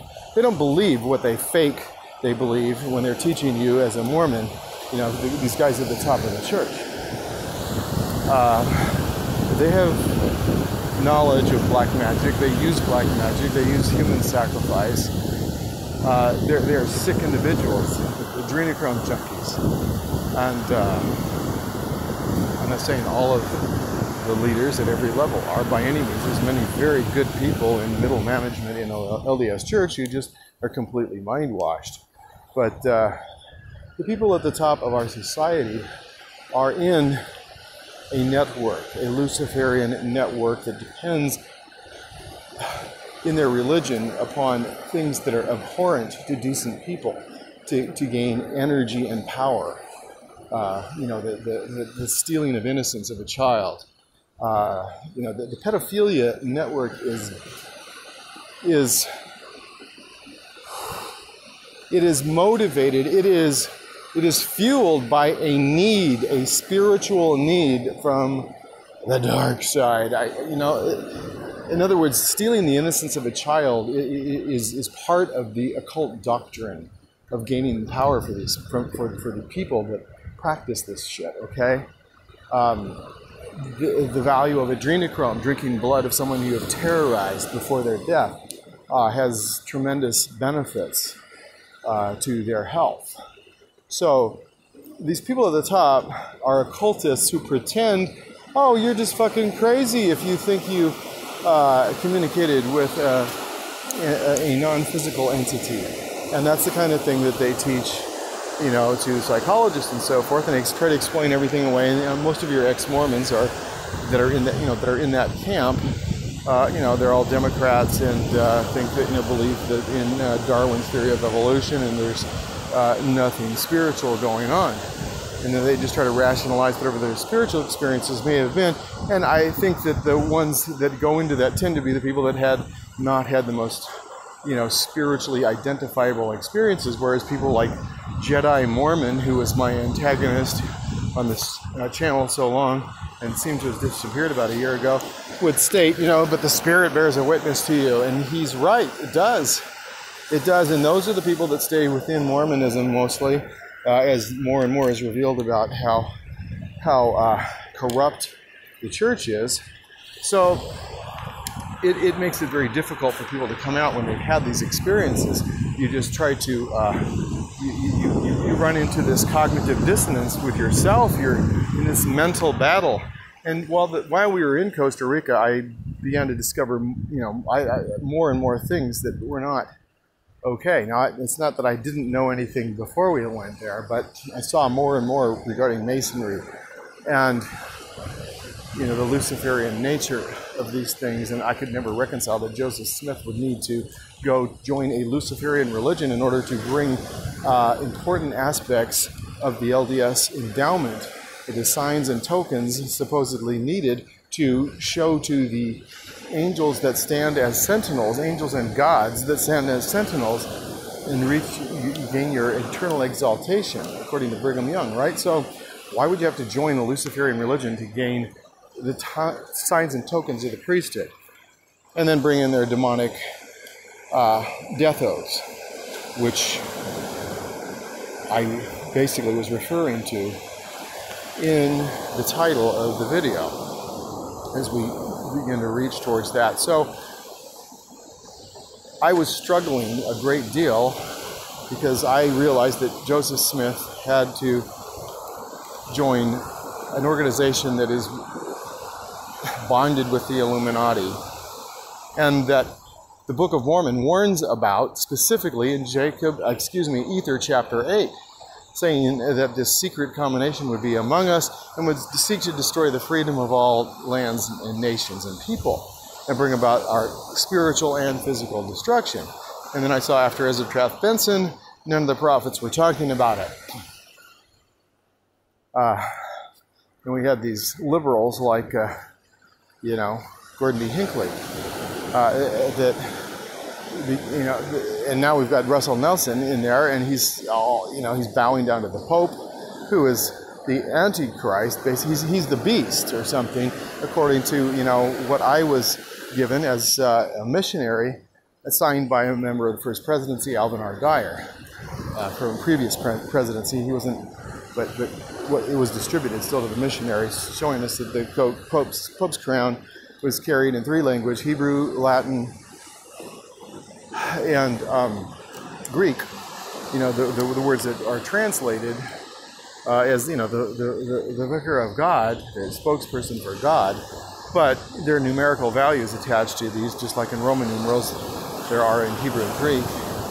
always added up to 666, we were shown. So, and this is signed by a member of the First Presidency of the LDS Church. So, and how can Russell Nelson be bowing down to the Pope and kissing his ring or whatever they did, you know? I mean, it's so opposed to what was taught in Mormonism, in the Book of Mormon, and in Mormon doctrine by Bruce McConkie and by, you know, people like Orson Prout and Brigham Young. You got a complete flip-flop on so many things as the church becomes politically in line with the New World Order and with a one-world Christian religion. Or at least they're bringing all the Christians together and calling Mormons Christians, and you know, the reorganized church, which is now the Community of Christ, is ahead of the Mormon Church, or in other words, the Church of Jesus Christ of Latter-day Saints, in becoming just like a bonded with the whole Lucis Trust business. I mean, their meditation room kind of area in that temple that I've been to and did the video on, you know, in Missouri, Independence, you know, Jackson County, Missouri, for the Community of Christ. I mean, oh my gosh. Yeah, it's, you know, it's just, whatever you do, you're okay. It's so opposite of what's in, you know, the Old Testament, in the Bible, and so different from what Mormonism taught, as they become super politically correct, and everybody kind of joins under, you know, the guy at the head of the Moonies, basically, thing. He's got his whole focus now isn't just his religion, it's, you know, bringing all the religions together. And then we had the conference at the Vatican and so forth, with Mormon leaders going there and advocating for gay rights and all this kind of stuff. Not Jeffrey Holland, actually, it was Richard Scott. I listened to what he said there in about 2015. I was like, hey, that's really like completely against what we've been taught in church, because that's a threat to the traditional family, is what we've been taught, and when we supported Prop 8. And it's like, what, Jesus changed his mind on this too, right? So I was doubting my doubts, but I came across the Joseph Smith's Wives of Joseph Smith website, and I saw that he had taken away 11 men's wives for all eternity, so far as Mormon doctrine is concerned, being sealed to other dudes' wives. Some of them, possibly the majority of them, were active LDS men. You know, so it wasn't like you could say, oh, they were unworthy, so Joseph gets their wives because they weren't worthy. No, he took their wives when they were on missions in some case. He was sealed to Apostle Orson Hyde's wife while Orson was on a mission. I believe the mission that Joseph Smith sent him to dedicate the land of Israel for the return of the Jews. So he married his wife by his great priesthood authority, which we find in section 132 of the Doctrine and Covenants, which Joseph Smith denied existed, as he lied and said that he only had one wife. Could only find one wife. They say I have 7 wives, but I can only find one. He said that in May of 1844, right before he was killed the next month, when William Law accused him of adultery and running the spiritual wife system, which the church really avoids talking about, because that was hundreds of girls being exploited in Nauvoo. Not just in polygamy, but in, you know, basically a human, they were like sexual timeshares, controlled by the prophet, who was, of course, you know, the head of the cult. He was the alpha male. He and his brother Hiram controlled the spiritual wife system in Nauvoo. Joseph Jackson writes about how that went down. Anyway, I loved my wife very much, and I thought I could not submit, as Heber C. Kimball was asked to give away his wife to Joseph Smith, but he wound up bargaining for giving his 14-year-old daughter to the Mormon prophet, who later said she really didn't understand the consequences of what she was coerced into doing when she was told that her whole family would be saved in the celestial kingdom and exalted because of her agreeing to be one of the prophet's wives at 14 years old. Pretty fucked up, huh? That's your Mormon prophet, Joe Smith. And I had known about polygamy, but I didn't know about that shit until I read it on that website. And I read each of the 11 accounts, and the one that upset me the most also was Henry Jacobs. Joseph Smith got Henry Jacobs, whose wife was pregnant, to stand as a witness of Joe being sealed to Henry's wife, whom he loved, for all eternity, in LDS doctrine, taking her away from him through all eternity. And when Joseph Smith was killed by the orders, I'm sure, of Brigham Young, Brigham on the plains told Henry Jacobs, he said, it's time for men that are standing in other men's shoes to step out of them. Your wife and children are my property. You need to go find yourself someone else. I stand as proxy for Joseph Smith, who owns your family for eternity, basically, getting off the quote there. And just make sure she's not someone else's something like spiritual companion, soulmate, kindred spirit, something like that. Henry went to California. He wrote a letter later to his wife. He was mourning the rest of his life. That's why he was mourning the rest of his life, and it wasn't good. That's why Galactic Storyteller says she doesn't say good morning. She might say good day or hello. So Henry's life was ruined by Joseph Smith. Other lives were ruined by Joseph Smith. He took men's wives in LDS doctrine for all time and all eternity. Mormon apologists argue you can't prove he was screwing them. They avoid talking about the time and eternity thing. I mean, if your prophet steals, in Mormonism, your whole deal is your family. This life is like a short time of suffering and difficulty. You should be wasting your lives away for the gospel, just to know you'll have your family on your own personal kolob, right? Or Kolobian orbiting planet or whatever, right? And build your own kingdom. Just sacrifice anything by obeying the brethren, keeping your temple covenants, where you're sworn to give anything you're asked to the church for the upbuilding of Zion and the what is it now? I covenant to, I consecrate my life, my time, talents, and everything that I have, and everything with which the Lord will bless me, to the Church of Jesus Christ of Latter-day Saints, for the building up of Zion and the establishment of the kingdom of God on earth. That's as close as I can remember it. So you're promising to give everything, and then you seal it with signs and tokens, and then the penalty, I don't even know if there's a penalty attached to that one. There's like 3 with penalties, right? Slitting your throat, ripping out your tongue, ripping out your heart and your bowels, and having your being sawn asunder. These were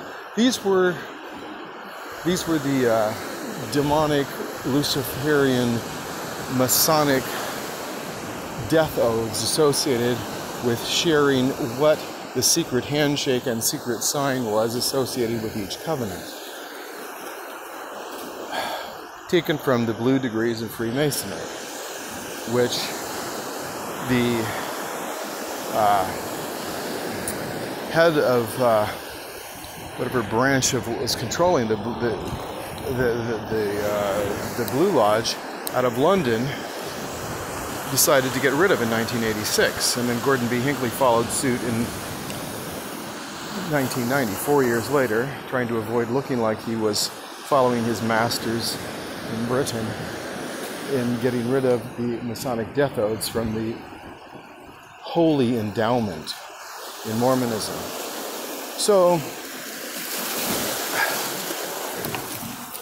I'm struggling, knowing that I'm a son of perdition soon after this, as I determine there's no possible way that this guy is a good man.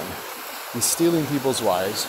He's undoubtedly screwing some of them part-time. He talks about sharing. You don't have to give me all your love, just share it. Joseph Smith, all these conversations, recorded in diaries of women, some of whom the LDS Church used to show he was sealed to, including a 16-year-old girl that was their nanny that he knocked up, and was witnessed by his wife, who told one of the apostles, William McClellan. I believe is who that was. Was it William McClellan? Yeah, he's also the one who said we never had any priesthood. We were just told we were apostles. They invented the priesthood in like 1835. Not in 1829 that they backdated it to when they got rid of the verbiage that would indicate that in the Book of Commandments. I'm climbing on rocks over the ocean. Well, the water's coming up here on the rocks. The tide's getting high. So, and I'm holding the phone so that I can have decent audio quality. Okay, so I began studying more and more, and I got on Mormon Think and saw what John Dehlin had to say, and I was like, how come this guy hasn't been excommunicated?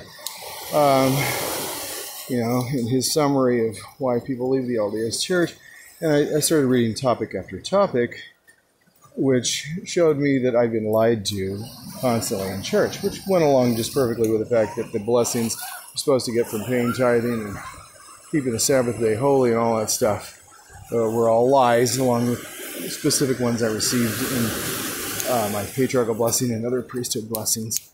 Like when Chris Waddell said, I'd see all my kids married in the temple if I'm faithful, when I was asking for a blessing just to help me to make enough money. Yeah, Chris Waddell, he's a second counselor in the presiding bishopric of the church.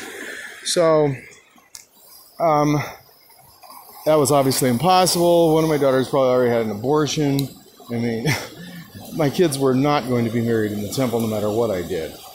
Except for, of course, the one who was active in the church and is the Mormon lawyer, who, after I had enough of these terror attacks to concern my wife, and I began trying something else to contain, it became a constant thing, and we were living underneath these high power lines.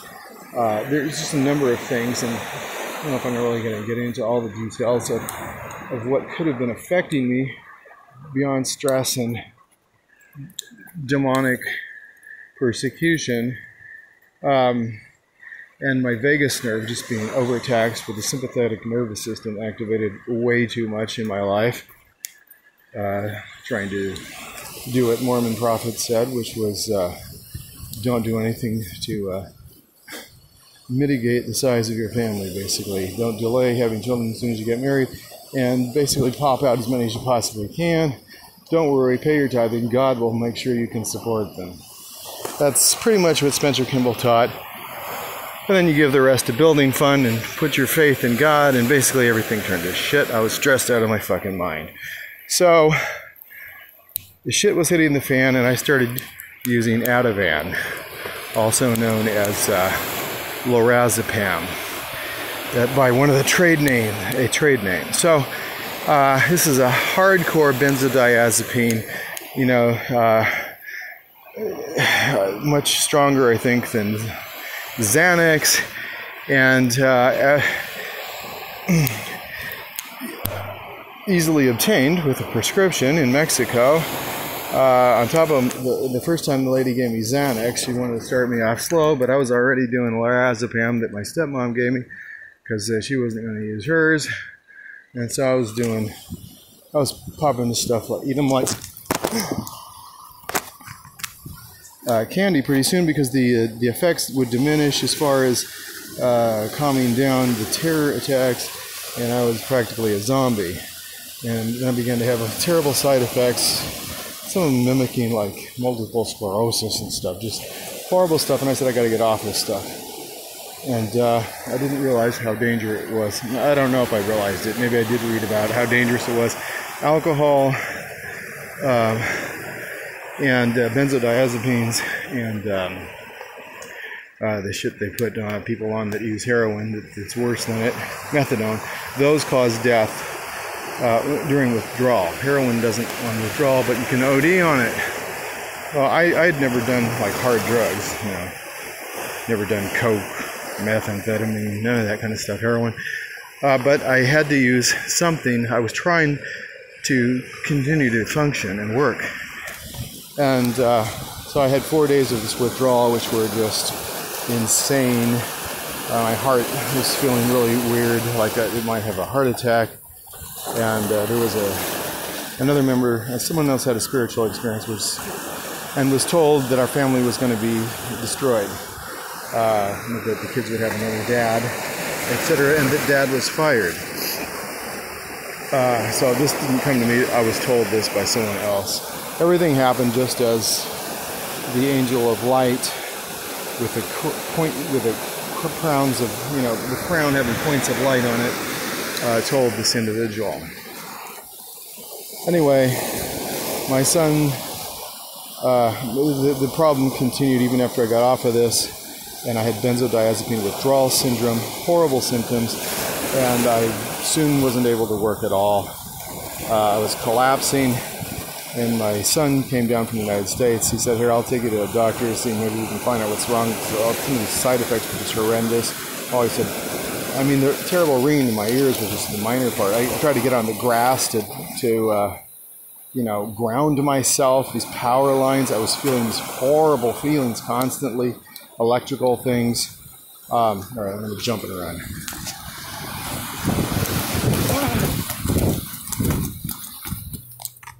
All right, had to get around some rocks, beating the tide. So, he said, "I'll bring you back tomorrow." So this was like a Saturday. I didn't really want to go, but I went. There was a state conference going on with the general authority. He called the general authority, see if he would come to do... Oh, shit! Oh, well, didn't drop the phone, just got my feet wet.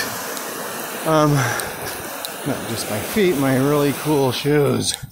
Anyway, the general authority's like, if he's had a blessing from anybody else, it's okay, we're not going to bother with him. Even though you're taught that priesthood authority, everybody's got it, but then some people have more faith. And I wanted the demons cast out, because I was experiencing demonic,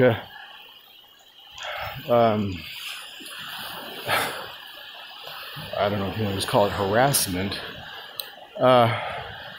Anyway, I was being tortured. And so nothing was working. And anyway, I had priesthood blessings. Didn't help. And so I was there overnight, stayed at my mom's house. I expressed the hopelessness of my situation. I knew my family was in deep trouble. My wife didn't have a visa.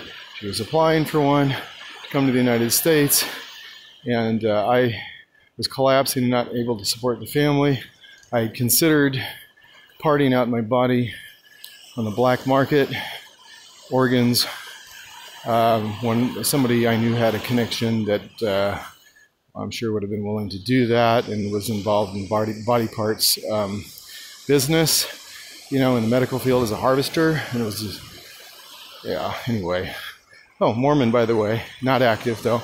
And I was kind of ashamed of myself. I felt like that was the only way to support my family, was to sell my body, and it just scared the shit out of me, thinking of the dude slicing me up in a bathtub, And I'd heard that he'd done that to somebody else, not for organ things, but for murder.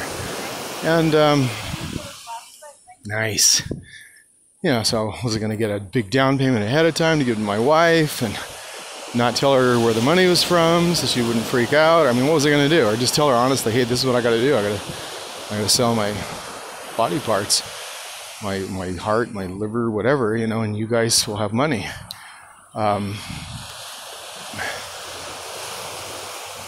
So, I talked to my son, and my situation was hopeless. I was terrorized. I was emotionally and destitute. My nervous system was terrible. And anyway, he 5150'd me, and he kind of exaggerated things. And I just read the medical report that I have now got from the Nut House, the psychiatric hospital, where I was taken by the cops. 8 cops got me in the morning. The story made it sound like I had just threatened my life physically and was holding scissors that morning. But no, I had picked up some scissors while I was talking with my son the night before, and said, he says I said, I just can't take it anymore. I remember saying, I just got to keep my options open. That was the key thing that I said. So anyway, they decided that, the 5150 is either you are a danger to self or others, and I was considered a danger to self because I had means, and by dishonest interpretation or exaggeration, I was considered to have a plan to take myself out. I mean, it doesn't take that much planning. If I wanted to take myself out, I could have done that. And if you thought that was the case, why do you leave me in my room all night alone before calling the cops the next day? Really? Anyway, yeah, so I'm reading the report right now. Not this second, but this morning I did. So what happened? 8 cops show up in the morning. I'm already going through all this terror, and 8 cops with gloves on show up in the house and kidnap me. So that looks real good to the neighbors. You know, it looks like a fucking huge drug bust or something, right? Yeah, 4 cop cars, 8 cops, and they take me down in handcuffs. So, and you're already a person who's in terrible shape and going through benzodiazepine withdrawal syndrome, got some symptoms associated with that, maybe some paranoia on top of it, and trying to provide for your family and failing, and you know you're losing your family. I was terrorized. Now the cops that took me, they weren't bad. It was a chick and some other guy, and he was kind of a smart ass. I tested positive for THC. They P-tested me when I got there. I hadn't smoked weed since the 70s. I'm like, you people are out of your fucking minds, okay? I don't smoke weed. I haven't touched this shit since the 70s. And he's like taunting me, saying, oh yeah, well, maybe you ought to be more careful when teenagers come to the door selling brownies. And, you know, maybe that sounds funny to some people, but when you're the one who's scared out of your fucking mind in a nut house, wondering if you'll ever get out,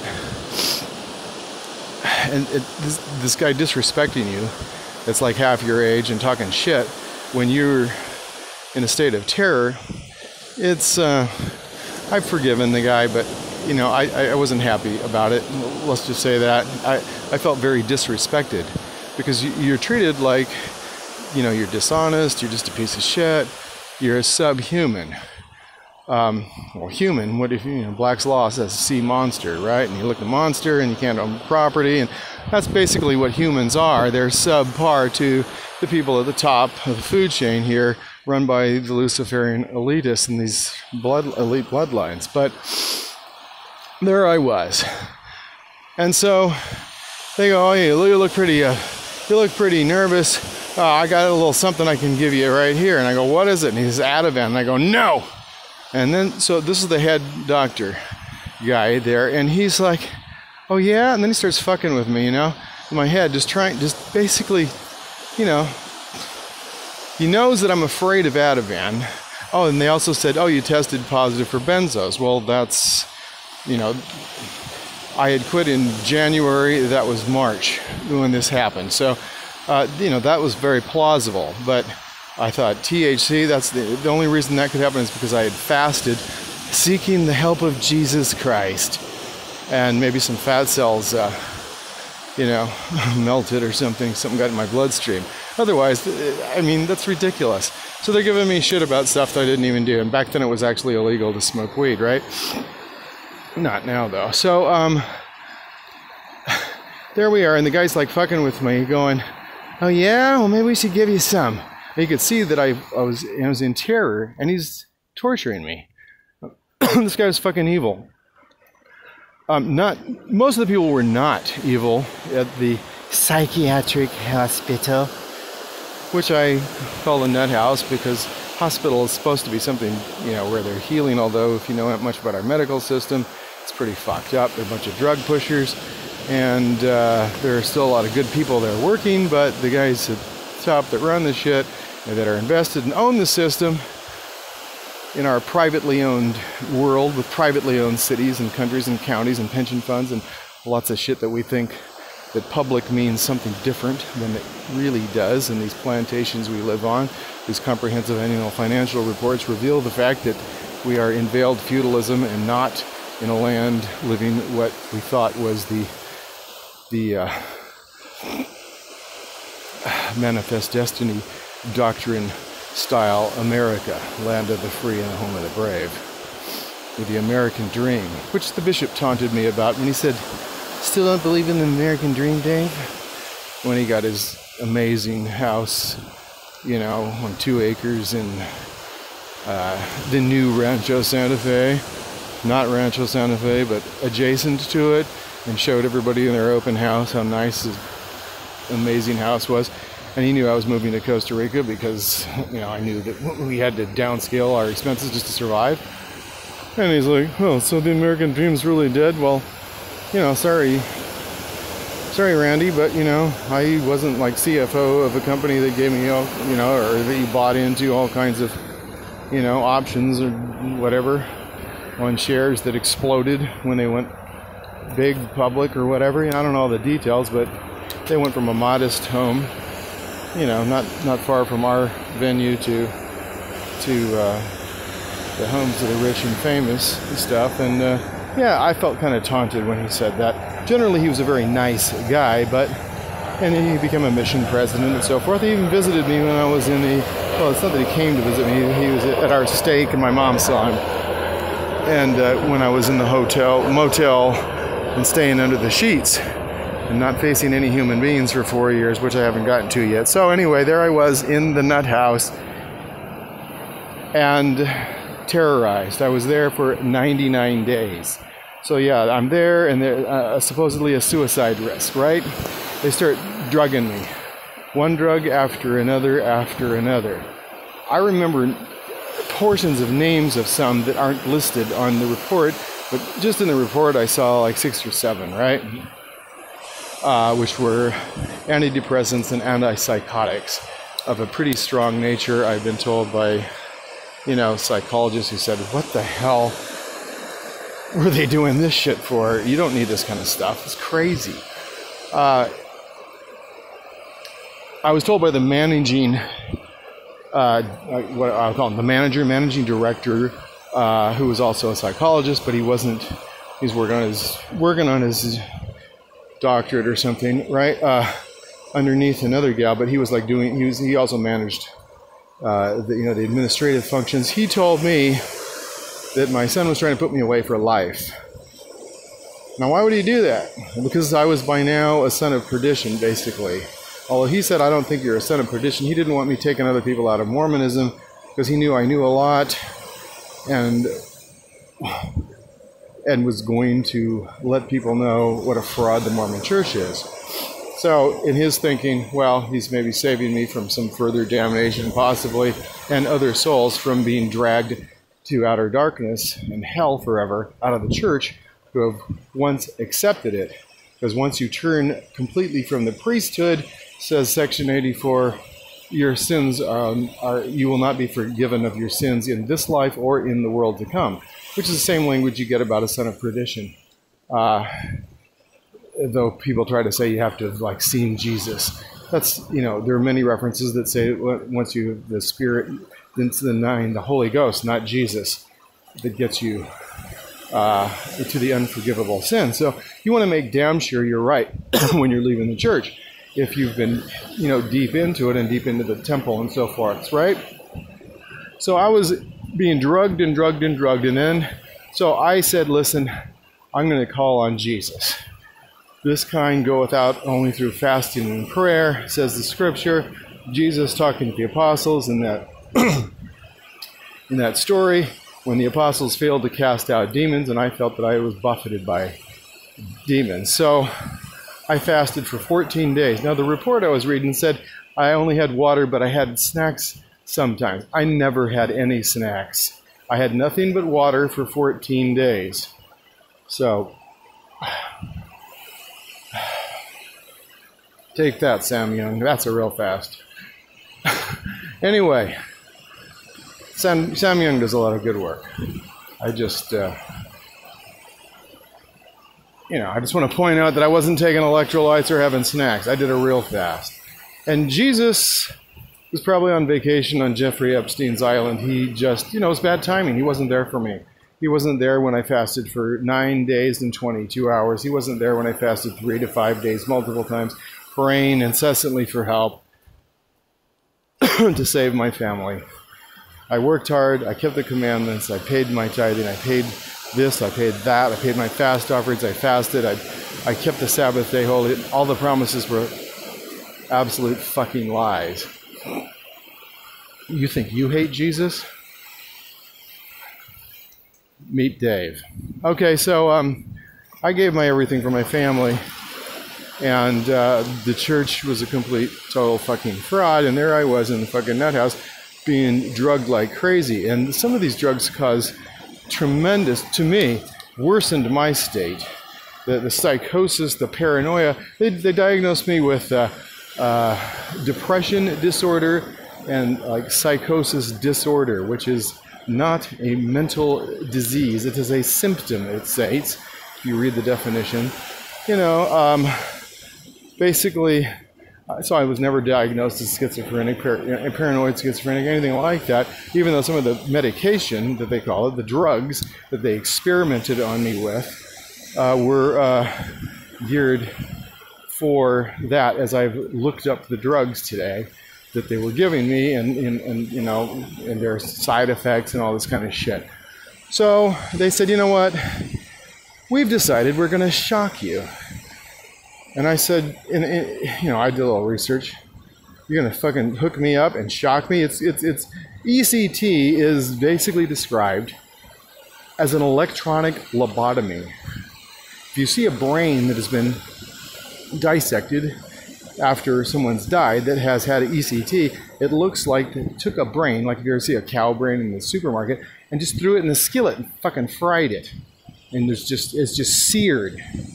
I'm like, no, you're not doing that shit to me if I can help it. So they say, okay, great, well, we'll get a court order. So we go to court, and, you know, there's a judge, no jury, there's a judge, and the judge listens to the psychiatrist and then looks at you like, okay, you're fucking done yet? Because I don't really give a shit what you say, motherfucker. I'm doing what the strength says because you're subhuman.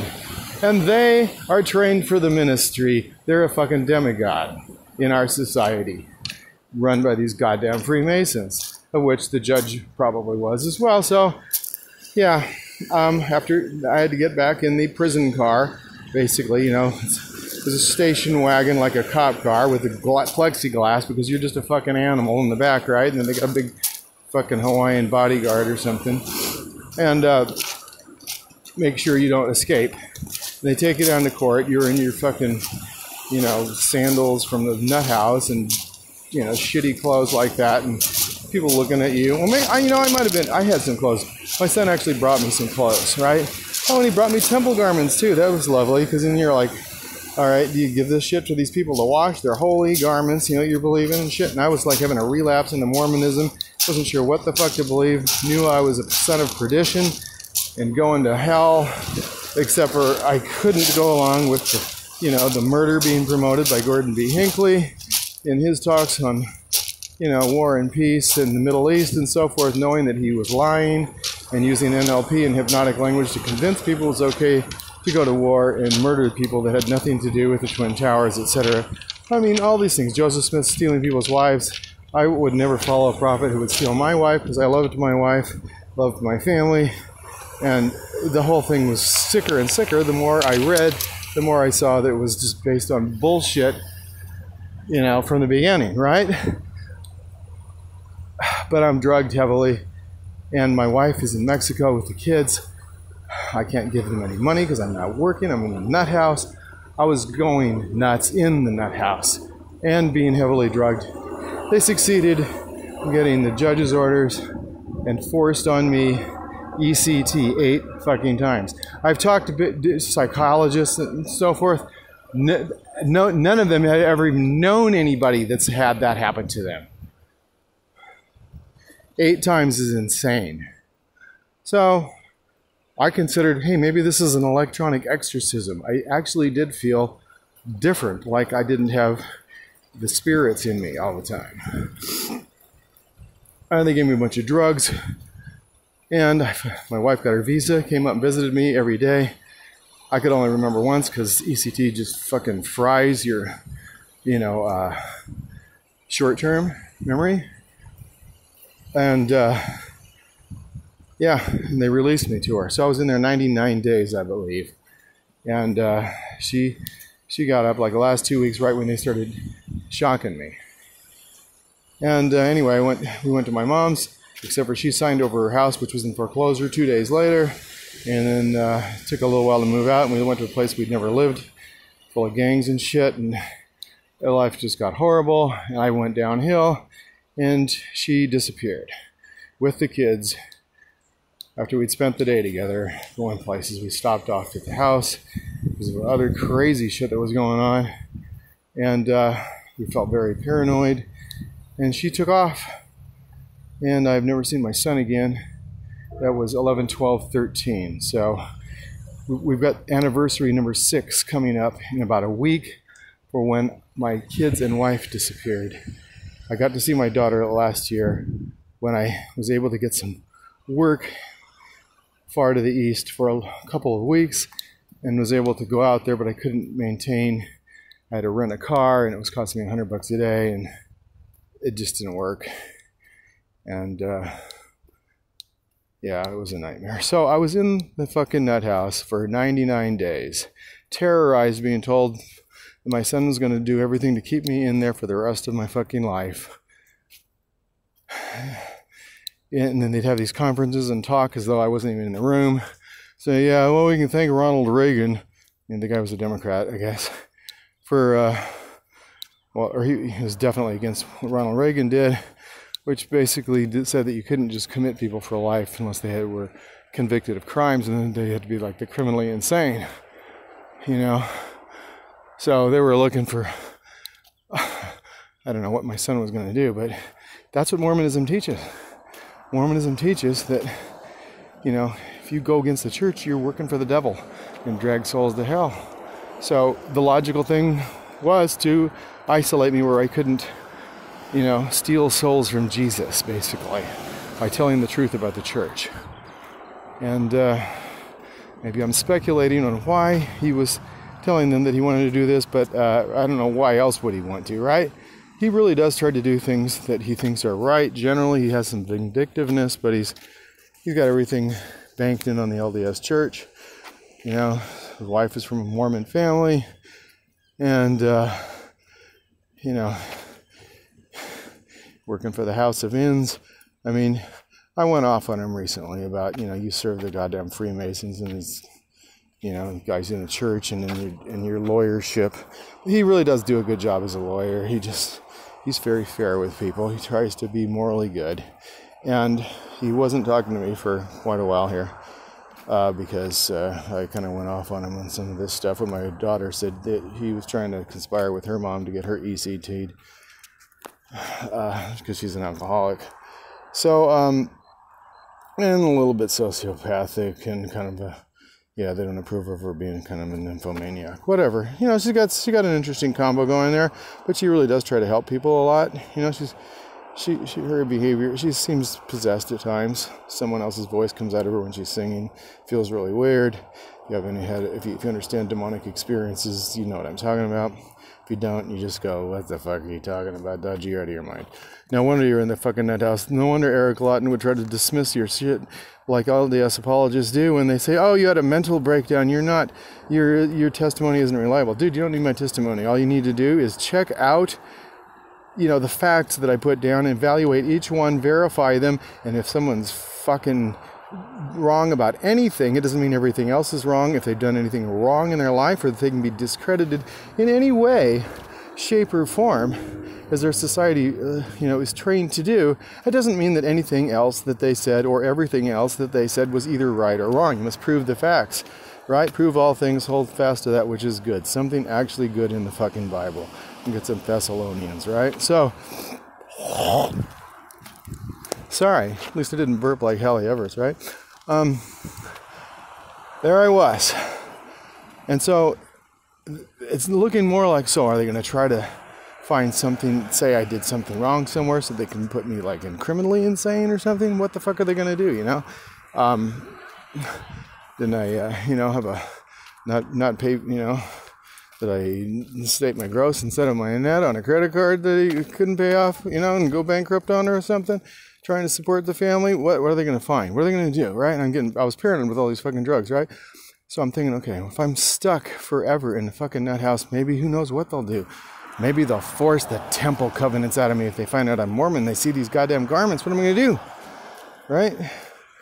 So that's when I realized if I had a chance of not being a son of perdition,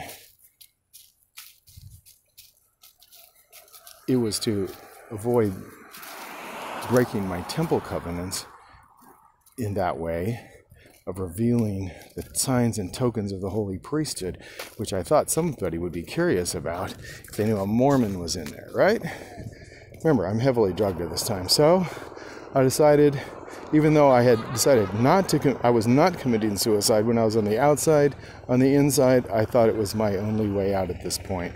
They convinced me that my son was trying to keep me in there forever, and it wasn't looking good.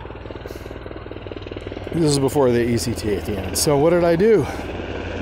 Well, the spiritual world intervened and gave me an opportunity to commit suicide in the nut house. My dad smuggled in a pair of sweats in his shirt and gave them to me. No, I didn't ask him to, that I recall, but he did. He was just guided by the Spirit.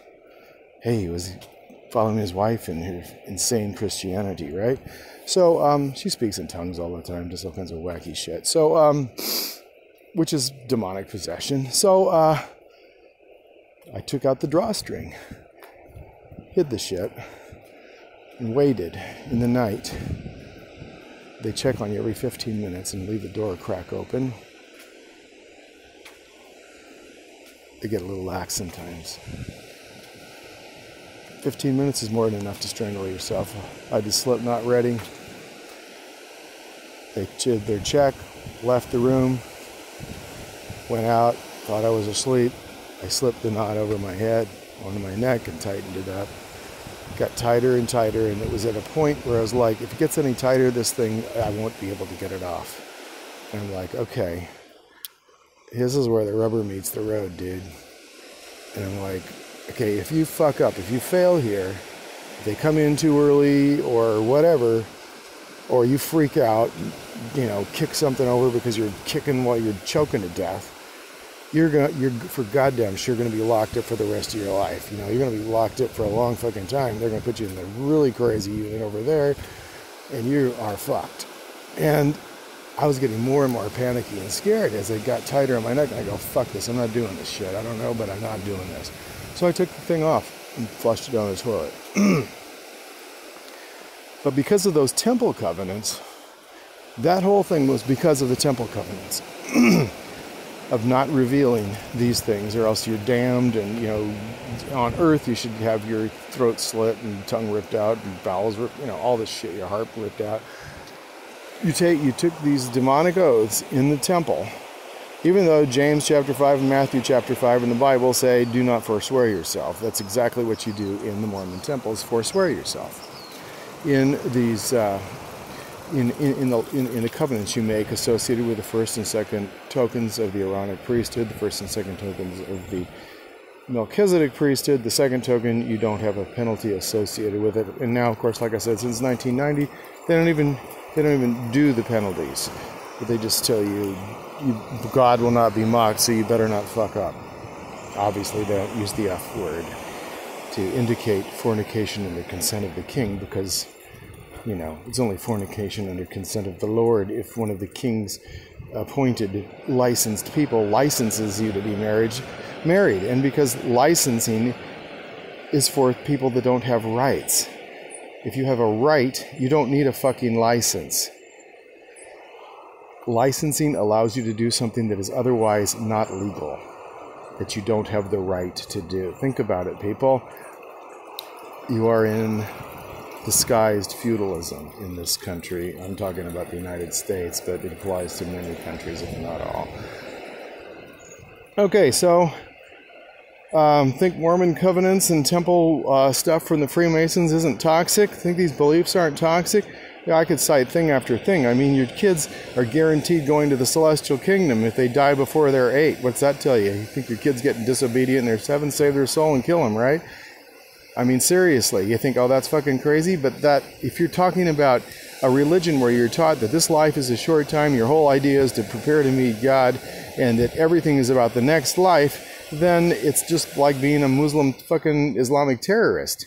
It's like, hey, sacrifice anything in this life, whether it's killing people or whatever the fuck it is, and save your own children. No, they don't say go save your children by fucking killing them in the church. I've never heard anything like that, but that's what the doctrine, that's what the logical conclusion is that you think, you know, you look around, your kids, what are the chances that 100% of your kids are going to keep the commandments well enough to be in the celestial kingdom according to Mormon standards? It's not very high. Okay, so you think, you know, not that I was tempted to do that, other than the fact that I knew I couldn't support my family. I thought, well, hey, can I save their souls? I just can't do this shit. Logical as it is within Mormonism, there was no fucking way I could drive us off a cliff or do something and pray God to forgive me for saving their souls in Mormonism, right? Religion is fucking insane. If you think it through, the logical conclusions to save souls can drive people to make sure babies die or kids before they're 8 within Mormon doctrine. It drives kids to kill themselves because they feel unworthy. If they've had a normal sexual development, they're a piece of shit in Mormonism because they've broken the law of chastity. They've lost their virtue. It was driving my son to try to put me in a fucking nut house for the rest of my life so that I wouldn't bring other people out of the church and damn their souls to hell in his mind, because that's Mormon doctrine. It's as crazy as the shit that the Islamic terrorists teach. It's as crazy as the Christians burning women at the stake. Maybe they were witches. So fucking what? You know? That doesn't mean that they were, you know, all practicing black magic. They could have been white witches, right? They may not have been, you know, trying to destroy the lives of their neighbors. Some of them may have been. Who knows? They were in fucking Salem, Massachusetts, you know, with the Collins family there, right? A huge witchcraft Illuminati family. I watched Dark Shadows every day as a child.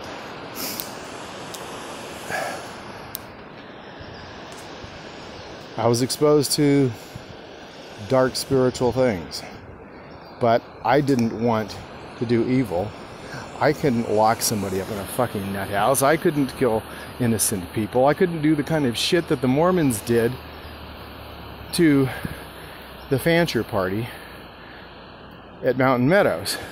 And then they spared the 7-year-olds and younger because they thought they themselves would lose their salvation by shedding innocent blood, and people under 8 were innocent.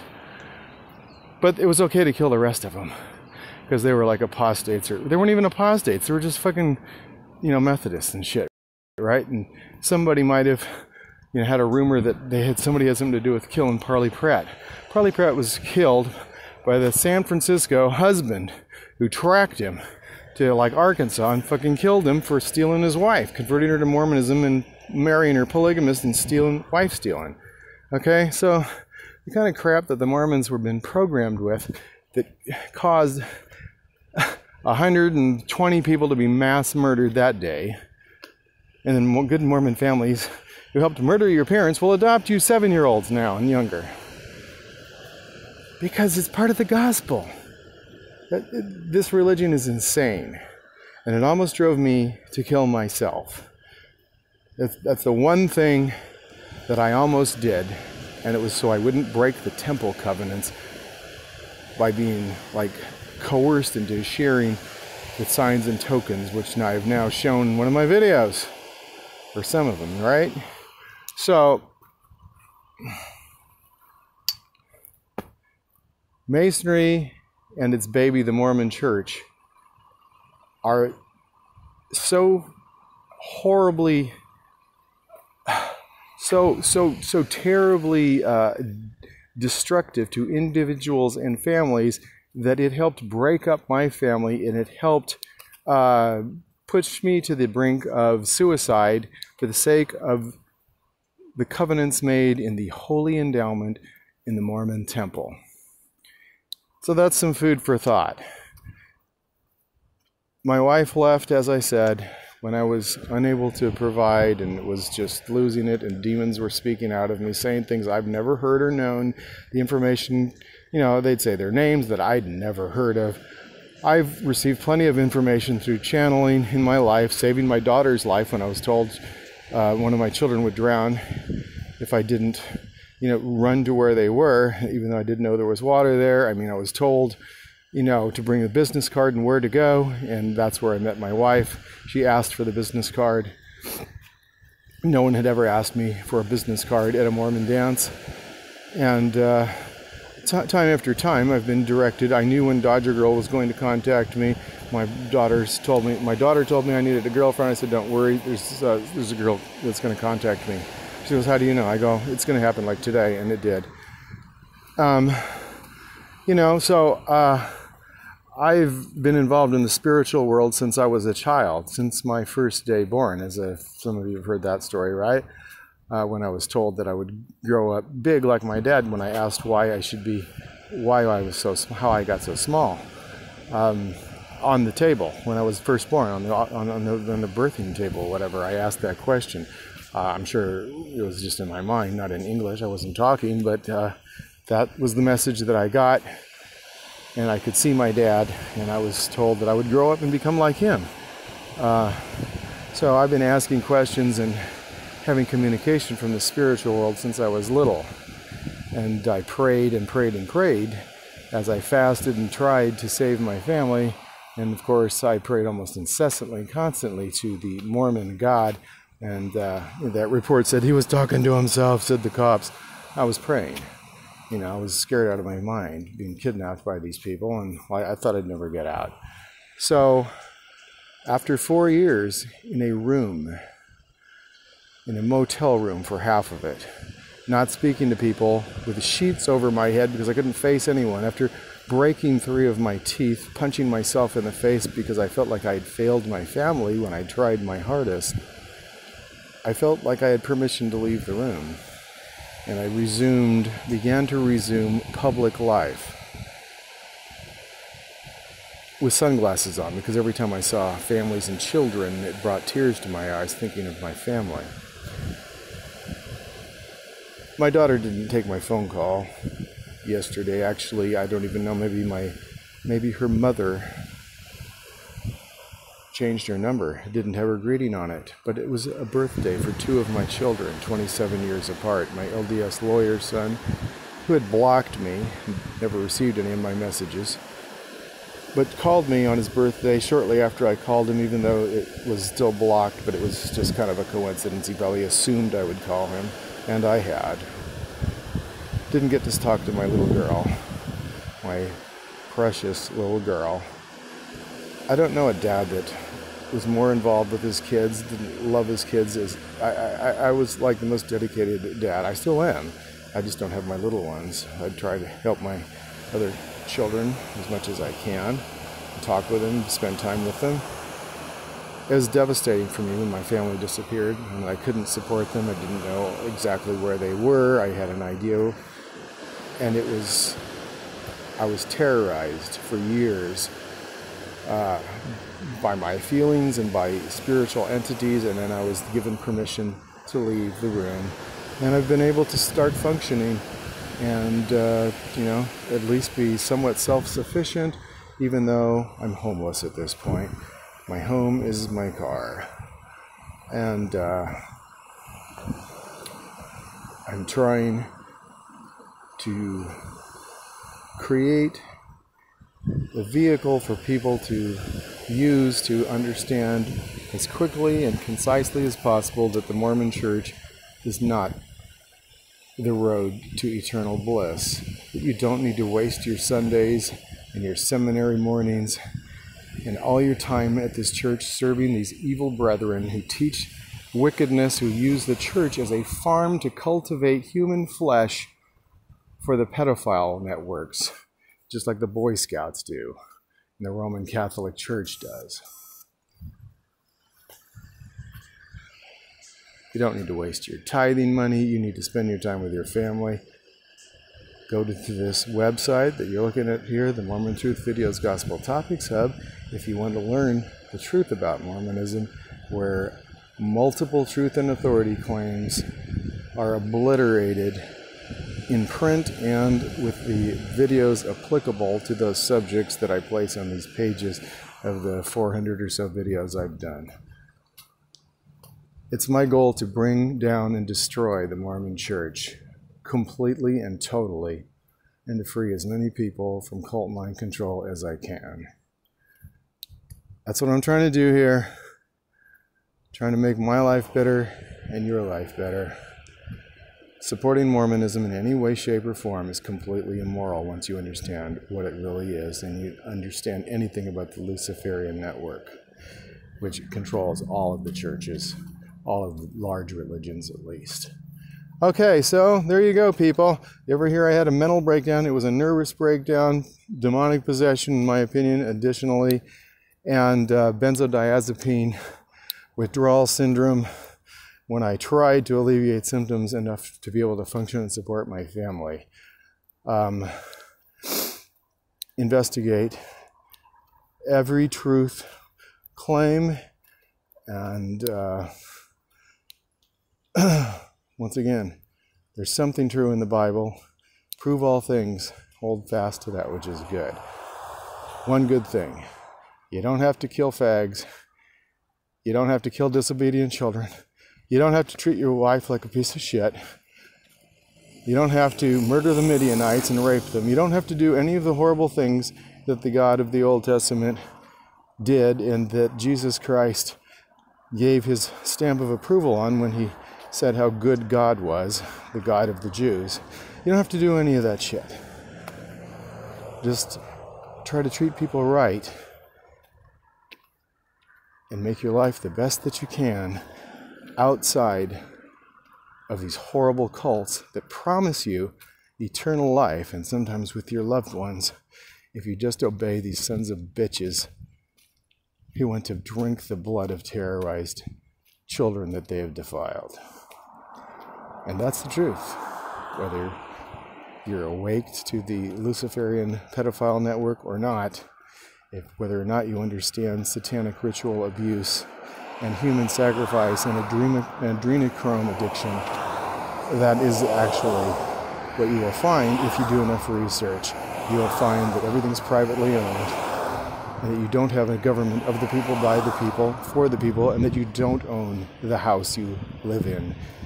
That's why it's called real estate, because it's in a state and you don't own it. I'm out. Subscribe, like, do all that good stuff, share, and we'll put together the network, the matrix, that along with some technology and some money can accelerate greatly the bringing down of this horrific cult, and hopefully soon others like it. Have a great day. Dad, you're out.